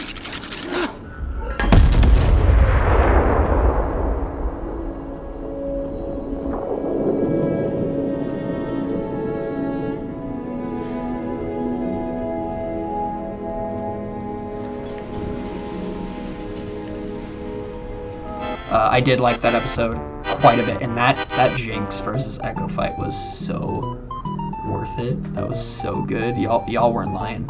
But anyway, gotta get on to episode 8. I will see y'all there. Kino says war is a failure of statecraft. Your brother thinks he can talk his way out of anything. He fancies himself a fox among the wolves. But mark me, child, if you want to last in this world, you must learn to be both the fox and the wolf. Perhaps she could be my daughter. You'd give me a throne. I will give That's you the her mother. world, child. Who? She won't make trouble for us. Who is that? Strip her of her possessions and send her to the far colonies. Let her live, and you may need to kill thousands. We can show the people we are merciful. Oh god! Oh god! They actually showed that? Yo! Oh, and she painted it on her walls. She's okay. I think. He views Jinx as perfect. And yeah, it's gone. You lost it because Echo kept it. He didn't change the plan at all. Wait! So what about Echo? Is he okay? Who lives here? Another counselor friend of yours? This is... Hi, Mom. Hi, Mom. How's it going? Thank goodness you're safe. So this is her house. This is A Vi. stray? She's from the Undercity. So I see. She was doing what she thought was right. I'll take responsibility. You're a counselor's daughter. Your actions reflect on the entire body. Your sister is Jinx.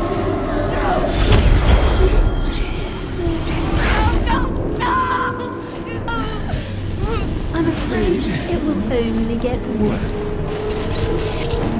No. I saved her life. Heimerdinger! He went to... Zahn. He went to the Undercity. Aw. Hi. Oh.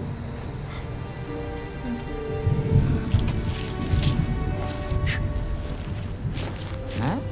Aww. You did like a little magic trick for her and made like a little... Oh, it's a topper! Made from sprockets. Oh. You're wrong. He's alive! Time for the fissures. He's alive! Spencer. Yes! Oh, I'm so happy! All right, lad. I wanted to offer my assistance to the citizens of the Undercity, but it seems I'm unwelcome. It appears so. Who is this? Do they teach military history at your academy, Mr. Tallis? It's, Counselor Tallis. And I'm not sure. You're Mel's mom. Among other things. Squeeze, child. You won't break it. What the hell is going on with this guy? The Undercity is real. Wait, he's younger than her? Oh. We may not be novices, but I Piltover isn't as I helpless as you see. think. So thank you for your advice, Mrs. Medorda. But I have a city to run. Wait. Okay. Okay. I see why this province and my daughter have fallen for you. You have the passion of youth. Perhaps Marcus was operating independently. What could anyone in the Undercity offer him that he didn't have up here? It's not what they offered him. It's what he had to lose. That's true. He had a daughter. Counselors, my daughter has a unique insight into our situation. It appears so. Sick. Ravaged by Shimmer. It They live in appears. constant fear of the coordinated efforts of violent crime lords. One man leads these efforts. Silco. We've done investigations of Silco. They yielded no such level of organization. And who led these investigations? Not these. Do you know who made them? No. Well, Her name is Jinx. This Jinx has the gemstone. Yes. Then we have to go in by force. That could trigger war. there are good people down there. Jace, you don't know war. I do. It must be our last resort. There may be a diplomatic solution. It may be the only way to avoid further bloodshed. This is insane. Did you learn nothing? You can't talk to him. He hates you, everything you stand for. He will never back down. Enforcers, please escort them out. Forget it. I remember where your fancy damn door is. Why? Wait! Wait! Where are you going? I don't know. Back where I came from? What? Seems like that's what everyone up here wants. I can fix this. You can't. What? This is how things are, how they've always been. I was so stupid to think it could change. What about us? Oil and water. Wasn't meant to be. You're just saying that. Do yourself a favor, Cupcake. Go back to that big, shiny house of yours and just forget me, okay?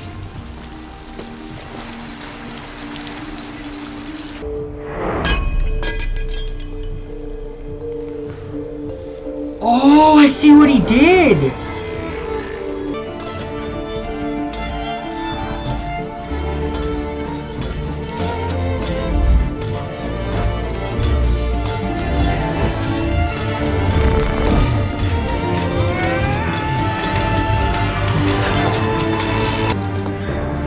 Victor, I've been working on this for a year now. Oh, she's planning to tell him how she feels. Everything you do inspires me.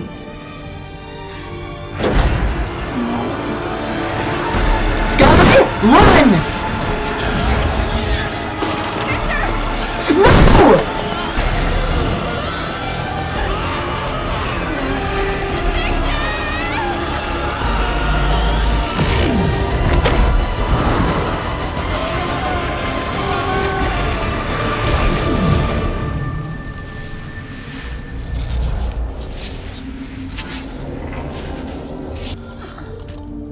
No! Sky?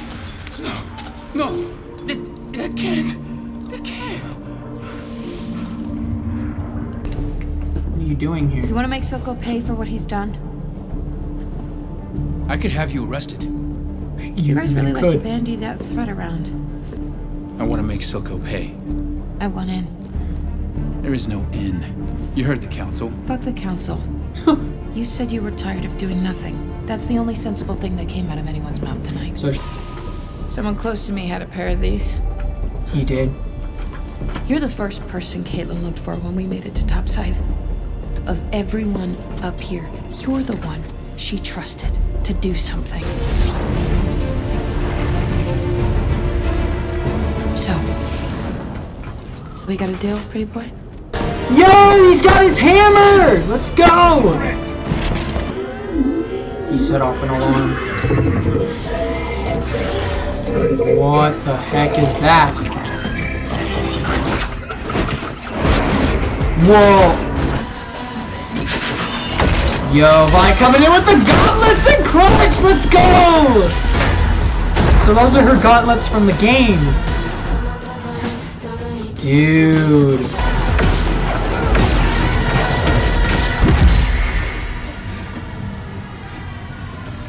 What?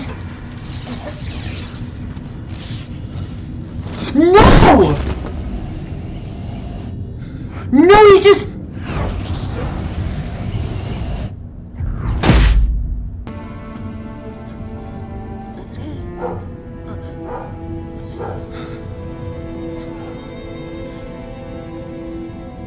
This is what Mel warned you about, Jace.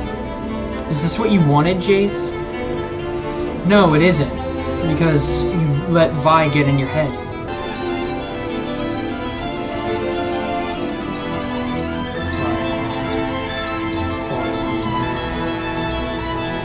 I like that little detail.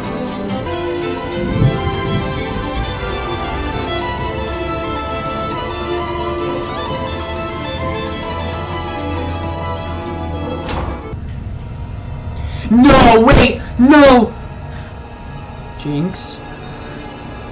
What did Singe do to you? Where are you? Bro, Jinx is actually scary now, bro. Yo! I saw her! Yo! Whoa, wait! No! No! Caitlin's dead, bro! Caitlin's dead! No!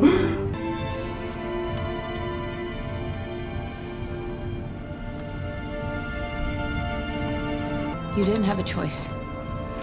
He knew what he was signing up for. We're done here. We haven't even scratched Call the surface. her out. Silco's still out there. Call her out, please. Do you not understand? I am part of this now. You just never had to look it in the eye. One dead kid? There's hundreds more where he came from, thanks to Silco and thanks to people like you who stuck their heads in the dirt. I can't let you leave with them. Damn it. They were going for it! And she said one thing and... You won't make it alone. Savika? Been a while since Topside's gotten this bold. Let me guess. Jinx will take care of it. Just like she's been taking care of everything else. Help her with the body. Even he doesn't know where she is. And that's what's scary. Oh.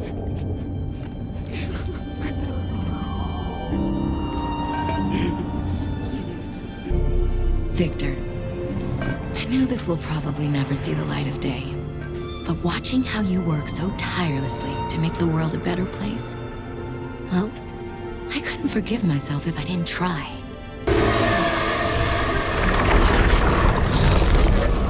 To destroy it, man. You have to destroy it. He's worked too hard. To just destroy it. Mel, would you like... Oh, she's pissed. What did you do? Get hold of yourself. I taught you better. Piltover isn't your testing ground. I've only accelerated a process you started. I wanted to protect the city from people like you. Why? Why did you do it? Because you weakened me. I couldn't endure the look in your eyes whenever I made the necessary decisions to keep us safe. Like when you killed that child? I'm sorry.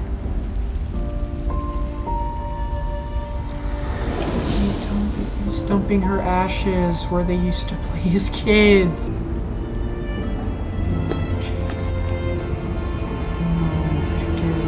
Am I interrupting? Oh, just like when he saved him. You have to destroy it. You have to. I know. In the pursuit of great, we fail to do good. You with him, are you? You screwed up, Silco. You're too young to remember what the Undercity was before it became an enterprise. Now I'm forced to share the air with parasites. It's a distraction so Savika can kill him. And take his place. They're gonna kill him. Their legacies. Today is the day you die, Silco. That's a risk I've known all my life.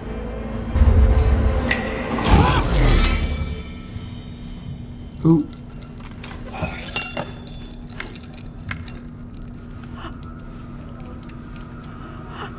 Oh, snap!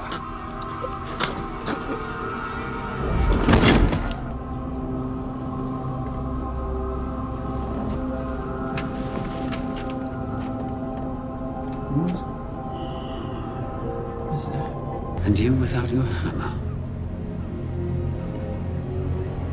I was reminded recently of what brought us together in the first place.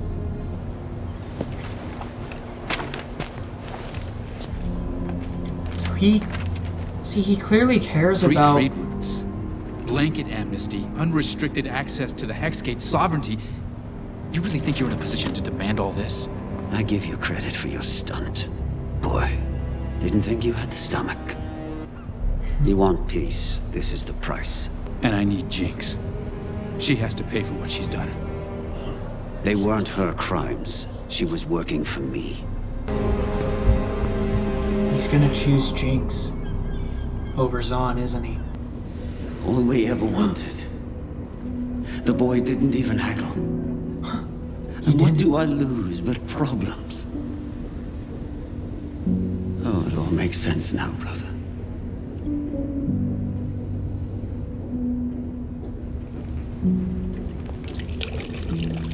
Echo.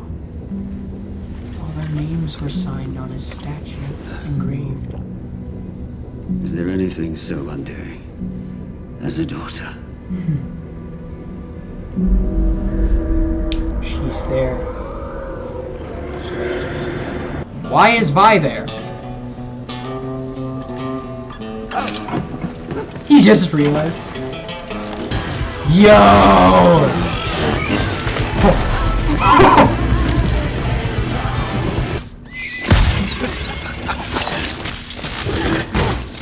Never mind. Is she actually gonna beat her this time?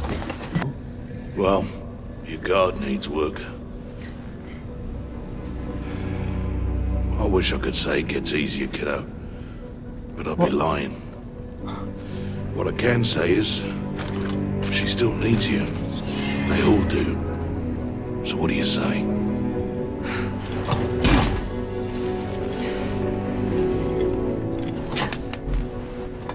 That's my girl.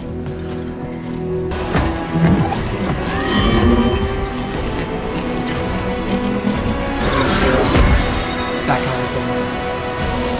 You'll only incite conflict and war.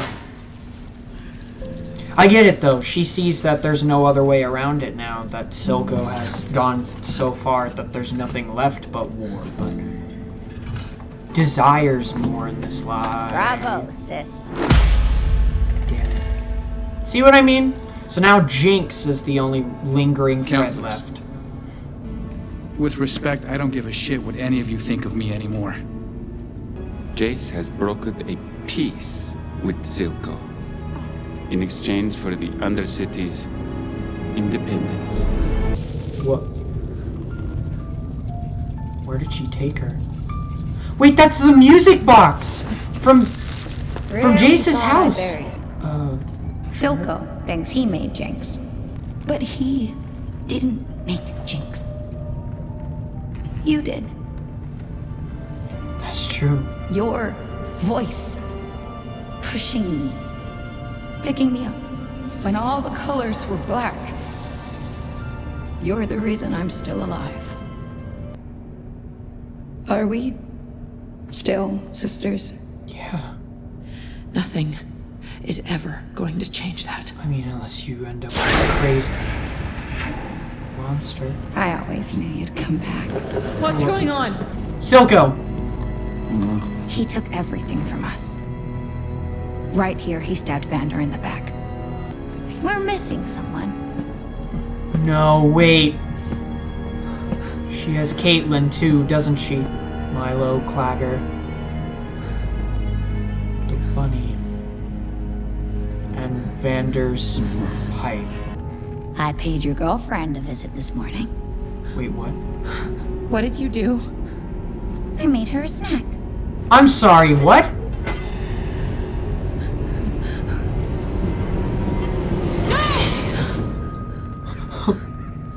Sheesh, I'm not that crazy. Oh. Yeah, leave her out of this, please. Oh, she put a smile on her. Where should on her muzzle.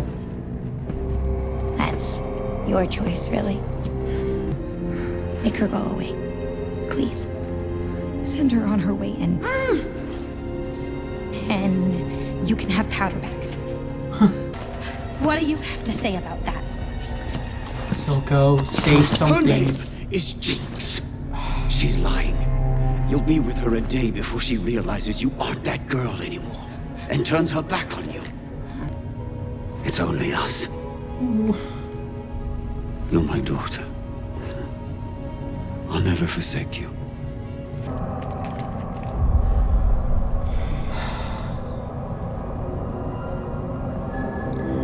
Oh, the glass. Wait! She's my sister. Vi, she's too far gone.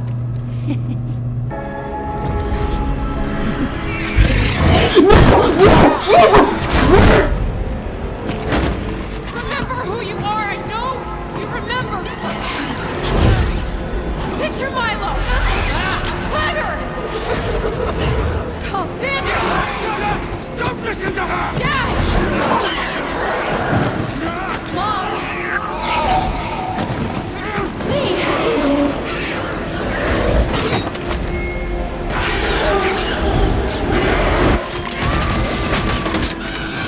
did she shoot? Who did she shoot? Who did she shoot? Who did she shoot? Who did she shoot?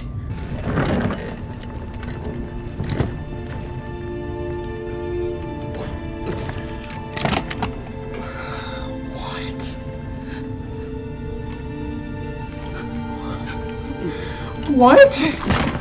No! Oh, no, I'm sorry. I'm sorry. I never would have given you to them. Not for anything. Don't cry. I'm not crying. You're crying. Shut up.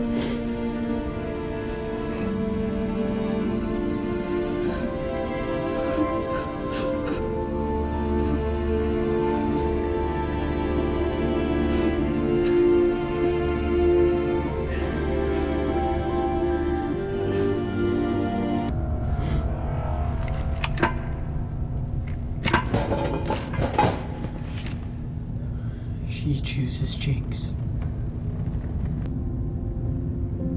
I thought maybe you could love me like you used to.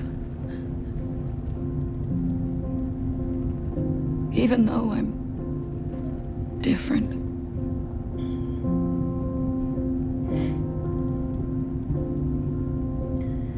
But you changed too.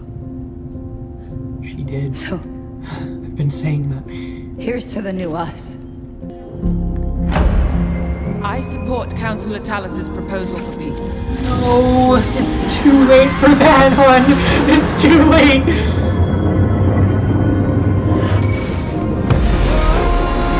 No!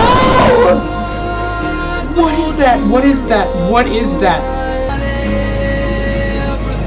God, I can't even talk. Like, I can't even say anything right now. But that shot is gorgeous. No, where's that going? What's going to happen? Where's that? Wait.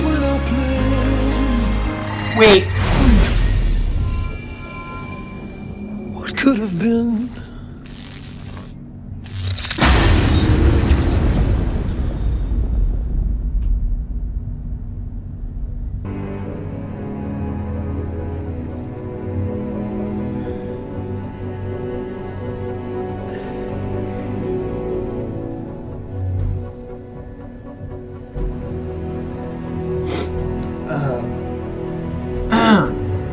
Sorry about that. I feel like crying again just thinking about.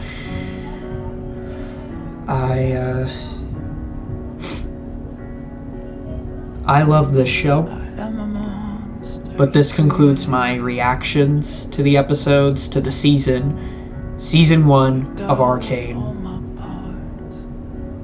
Yeah. Worst of all, for me to live, I What else do you want me to say? I guess and I needed you more. I guess I can't really say much else, and that begs the question. What else can I say? Well, much more than you'd possibly imagine coming from me. I guess. I mean, I do talk a lot. Guys, this is easily the sloppiest, weakest, most contrived, and most complicated act to discuss. Which is a bit sad, honestly, as I feel like the show found its fitting, and something went wrong. Although it didn't ruin the rest of the show for me. As you can imagine, you already know I love this show, but I won't hold my tongue when saying that this act isn't great. At least the first 2/3 of this act aren't good. This discussion is going to be even more all over the place than my Act 2 discussion, but it's mainly because I'm not sure what to say cohesively, kinda like this act. There's a lot of ground to cover, so let's get into it. Leaving off from Act 2, we are introduced to several new plot points and continuing old ones. Yes, I say continue because this really does feel like a season finale. As this act, while ending off a near-perfect finale for the season, it introduces a lot of new stuff and leaves many plot points left open-ended for a season 2, which is understandable. Because of this, I don't really feel like I should recall the entire plot for you, plus you watched the highlights, so there shouldn't be much I didn't already showcase in those to talk about. But I'll do my best. quest. Continuing from Act 2, we have Vi and Caitlin's plot to try and report their findings to Jace and the Council about Silco's involvement with the recent crimes in Shimmer Imports and Piltover. We also have Jinx being jealous of Caitlin as her manic mindset has led her to believe that Vi has replaced her. And this line from Savika definitely didn't help. She's with some girl enforcer.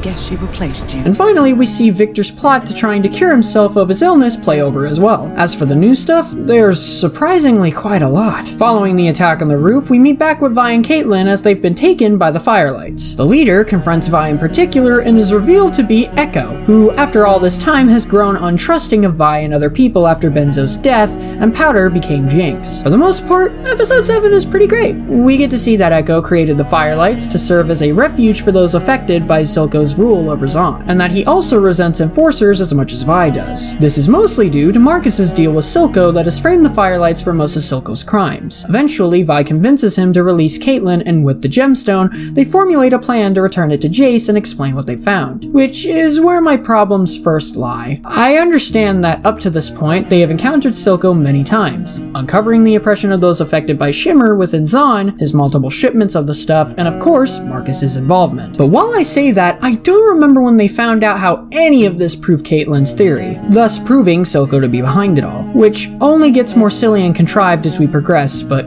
I digress. I could make an entire video about this segment, but basically, our heroes set off for Piltover with the gemstone. Upon arriving at the bridge, they part ways with Vi, who still wishes to find Powder and attempt to reason with her, despite Echo's opposing belief that you can't change her. And the fact that she's already there anyway. As Vi leaves, this leads to Caitlin and Echo being caught by Marcus and the other enforcers, as Jinx watches a conflict spur up. As Caitlin tries to explain her evidence to Marcus, upon seeing the gemstone in their possession, he strikes Echo with a bullet to the chest. Vi then suddenly comes running to Caitlin's aid? Also, Jinx can conveniently hear this and become enraged for the sake of drama, despite the fact that Vi should probably care more about Echo, who she's known since childhood, and not a woman she's basically known barely a week. But whatever, it's contrived. It can't possibly get worse, right? Jinx sends in flying bombs disguised as mechanical fireflies and then blows up the bridge. What? Worst of all, Caitlin has miraculously survived with only a skinned knee. Great, now we got plot armor. I'm kidding, kind of. But the only thing that proved me right was that Caitlin, Vi, Jinx, Jace, Victor, and a few more characters are all champions from League and are all alive and well. Meaning that unless the show dares to be different from the results shown in the game, none of these characters are actually gonna die. They can be at risk of dying, but like Caitlin here, come back completely or nearly unscathed. Either way, Marcus dies because he doesn't hold the mighty plot armor, and in one last ditch attempt, they try to make us care. I cared, but only because I was mad about how underused the character was. I'm sure no other character will have this issue. This contrived and messy sequence ends with probably the coolest fight in the entire show. As we see Jinx approach Caitlin in an act of rage, she nearly kills her and Vi, right before Echo shows up, handing them the gemstone and staying behind to face Jinx alone. This fight scene is visually impressive, the music choice is great, and of course we get some insight into Echo and Jinx's friendship from when they were young. Wait, was this established before? No? Oh. Okay. The fight ends with Jinx setting off another bomb and Echo is presumed dead, to the overreaction from me and little to no reaction from Vi, as Caitlin is very much wounded and is clearly the priority right now. Episode 7 ends. I'm sorry, what? This probably has to be my least favorite episode overall, but that bridge scene was just awful. I can't even say it's merely imperfect or find anything that saves it for me. It's just simply not good. I don't know. Let me know what you personally think about the scene in the comments. Maybe I missed something or just need to give in to the messy writing. But okay, what about episode 8? We're randomly introduced to a new character! Okay, not technically. Throughout the season, it's been hinted that Mel was exiled from her previous home and family, moving to Piltover and becoming a council member in the process. It has been said that she has a very rocky relationship with her mother, and we see that come full circle when she just shows up in Piltover. And hold up, this woman's a sugar mama! She got a pretty boy assistant and everything! What? She returns to Piltover to attempt to utilize Hex Tech in waging wars from her home city, as conflict has risen there and she's run out of options. Once she discovers how close her daughter is to Jace, she attempts to sway Mel into trusting her by playing the It's All About family, family, family, family, family, family, family, family, family, family, family, family, family, family, family. card. However, she isn't going to get super far as Jace has many other matters to deal with. But before that, what are Vi and Caitlin up to now? Well, turns out Echo secretly kept the gemstone with him as he assumed he would have won the fight against Jinx. Yeah, right, buddy! Thus, upon rescuing Jinx from the fight, Echo is still presumed dead and Silco now has the gemstone. Great! That's great!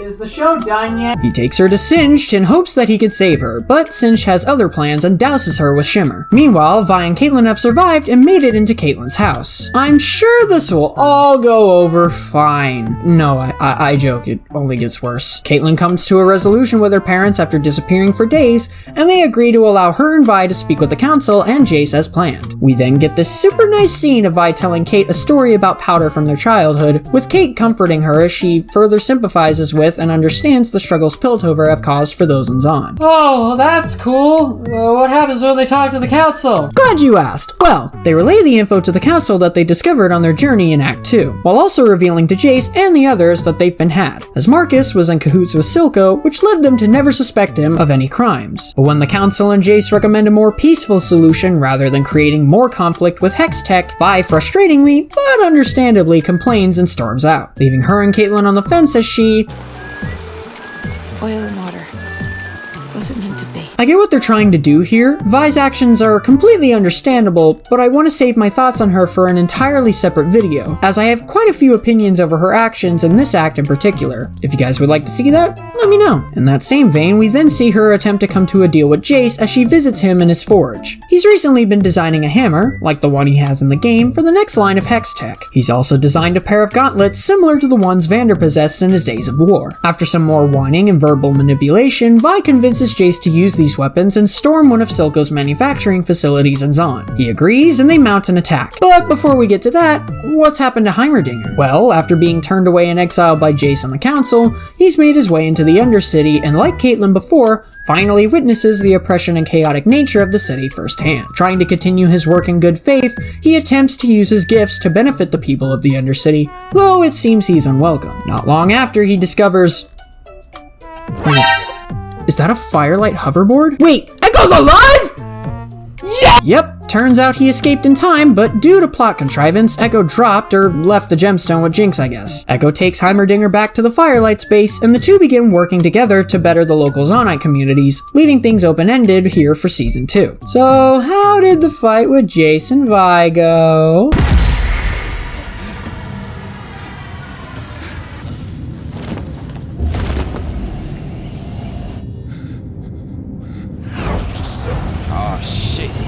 We go again. Oh, God. Okay. Well, after another fantastic action scene, the conflict ends when a Zonite child gets caught in the crossfire of Jace's hammer and is killed. Episode 8 is over. Now on to the good episode. Yeah, I'm not gonna try to pretend, because episode 9 is both a great finale to season 1, but also a great episode in general. Picking up with Jace and Vi, in another annoying scene, Vi begins to blame Jace for the death of this innocent child he just murdered, and completely fails to see that it was her idea that led them here in the first place, or at least she fails to realize that she's in the wrong. It's okay. It's okay. You're fine, it's okay. Worst of all, no other characters seem to want to call her out on her hypocritical nature, as with one comment about killing another treasure, Jace just leaves and lets Vi keep the dangerous gauntlet she basically stole from him. Great, can Caitlin come back now, please? No, not yet. We gotta talk about Victor and Jinx first. Turns out, after his visit with Singed, Victor now possesses a vial of Shimmer and believes that stabilizing the Hex Core and adapting the Shimmer into his bionic implants he's created, that he could cure himself of his illness as well as walk again. And it surprisingly works. In a gorgeously heartwarming scene, we see Victor walk and run for the very first time in his life. But in a conflictingly heart-wrenching scene, well, this happens.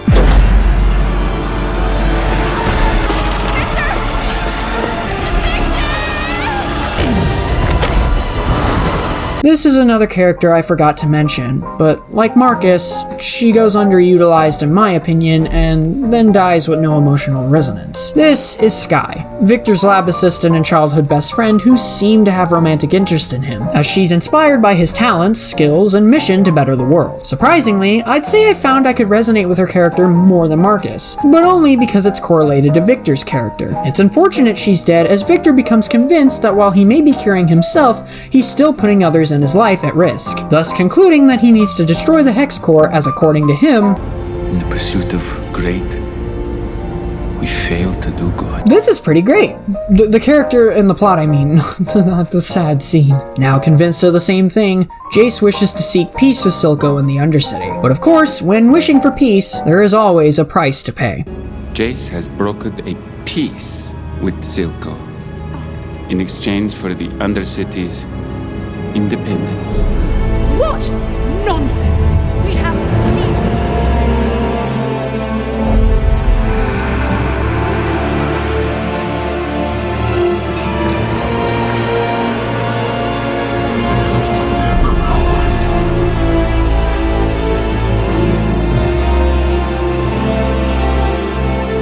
A few inches later. In probably the best scene in the entire season, we have our two opposing sides come together. Silco, the ruler of Zon, and Jace Talus, the man of progress. Now hold up! Wait a minute! I forgot one little detail. Where's Jinx? Well, after the little doctor's visit in episode 8, Silco wakes up to find her missing. Turns out, now she's gone fully monstrous and crazy, kidnapping Caitlyn in the process. She has plans to capture Vi and Silco, as she feels betrayed by Silco for lying to her about Vi being alive all this time. With her under the influence of Shimmer, she poses more of a threat than ever. But we'll get to that when we get to arguably the scariest moment in the entire episode. Back to this scene, we see Jace attempt to make peace with Silco, who makes it apparent that his mission was never to create conflict. From the moment we've met him, Silco has made it clear that he merely wishes for independence and respect, as growing up oppressed by Piltover in the Undercity made him bitter, tired, and angry. He's had a dream for a while, but as he states,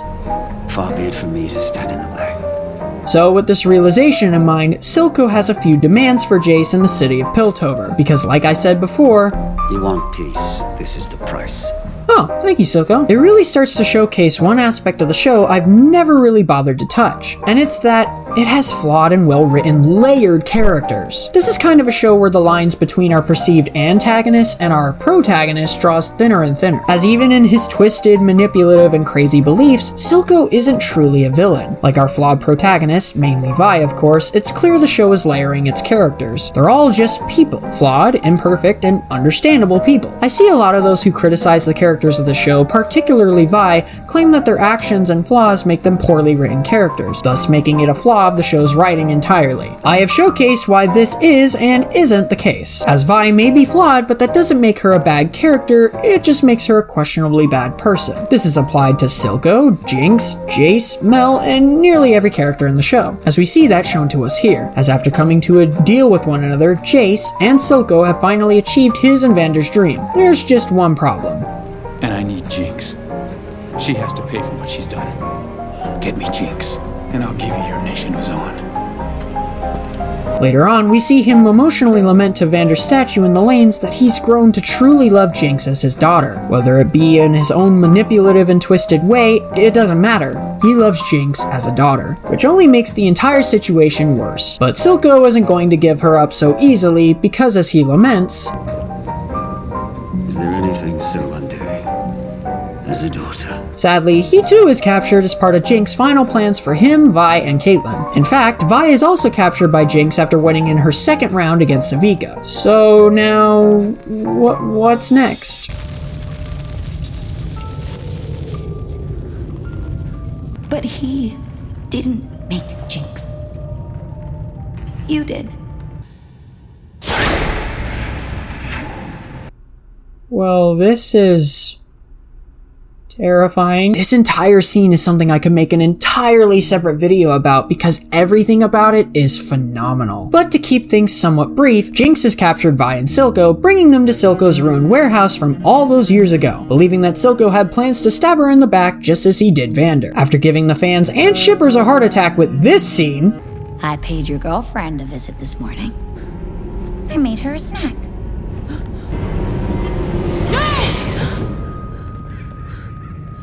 Sheesh, I'm not that crazy.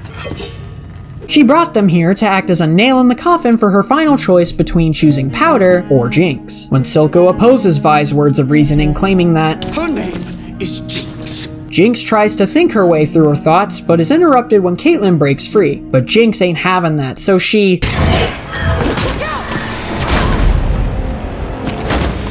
does that! In one last effort, Vi attempts to reach out to Powder, but she's too far gone and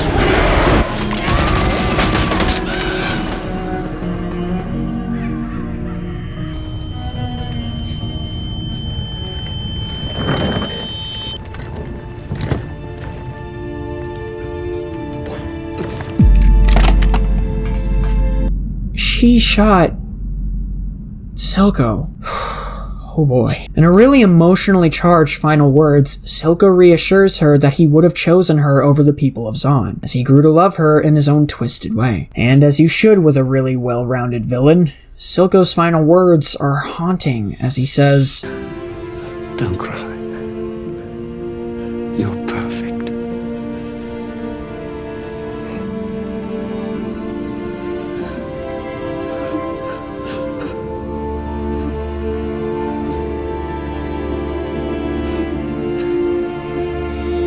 But it's left unclear whether this is believed to be true or simply just more manipulation. No matter what the case though, Jinx finally comes to her choice. She chooses Jinx, and we get this haunting exchange from her to Vi. I thought maybe you could love me like you used to. Even though I'm different.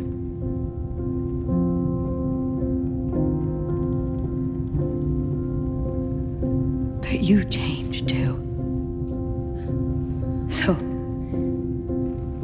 here's to the new us. With that, she fires up her and Silco's super weapon, and despite the peace broker between Silco and Jace, it's too late to stop Jinx's plans, and she fires off the weapon. This heart-wrenchingly beautiful final scene shows us Vi and Caitlyn watching from down below as Jinx escapes and the weapon reaches its target as the season cuts to black.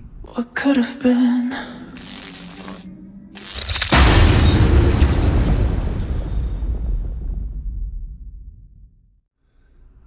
With that, I guess I give this very questionably written in some areas, but overall satisfying end to Anarchy Season 1, 3.5 Echo stickers out of 5. There it is. Arcane is and isn't perfect. Its first season is what I'd like to call imperfectly perfect. It is a show that on nearly every front, animation, music, characters, and writing succeeds at being entertaining, deep, complex, emotional, and flawed. Even in its shortcomings, it manages to formulate a layered enough world and characters that those flaws are made up for by the fantastic character work and writing. While this isn't true of all of its flaws, it doesn't take away from the show from being groundbreaking on every other level. I knew I should have seen this coming, but I've fallen in love with Arcane. As a fan, this video is my love letter to the series, and even though it may feel like I have a lot to say leaning one way or another about it, you're absolutely right. That's what I wanted to showcase in this video. I've been seeing a lot of my favorite franchises, shows, and media in general being plagued by corporate meddling, formulaic approaches to its writing, characters, and style, and losing their way. Franchises like Five Nights at Freddy's, the Marvel Cinematic Universe, DC Comics, and so many others have fallen to typical Hollywood trappings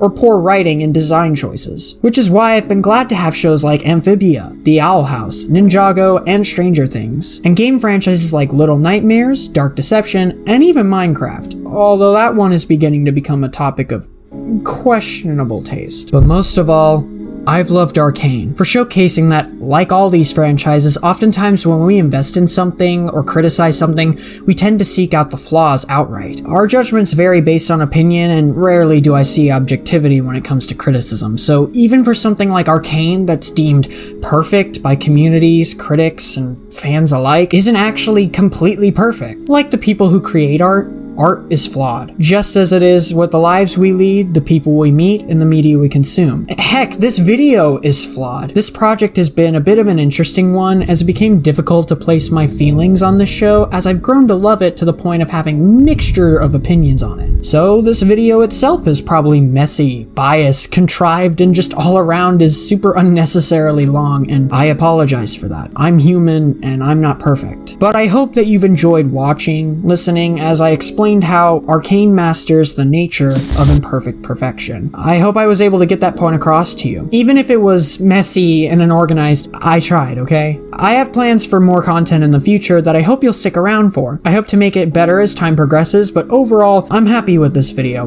And overall, I'm super happy with Arcane, giving it a final score of 4.5 out of 5. To Riot Games, Studio Fortiche, and the talents behind this work of art, thank you for creating something so fantastical. I couldn't be more excited for Season 2, and hope the series progresses to new heights going forward and doesn't lose its steam. I'm sorry I've essentially slept on this show for those of you who have seen it before, as I wasn't sure what to make of the franchise it's a part of initially. If you couldn't tell, this project is like a passion project for me, but so is my next one, so look forward to that. But overall, this show is something special, and it's crazy that it ended up being the perfect way to show that even the things we love are imperfectly perfect.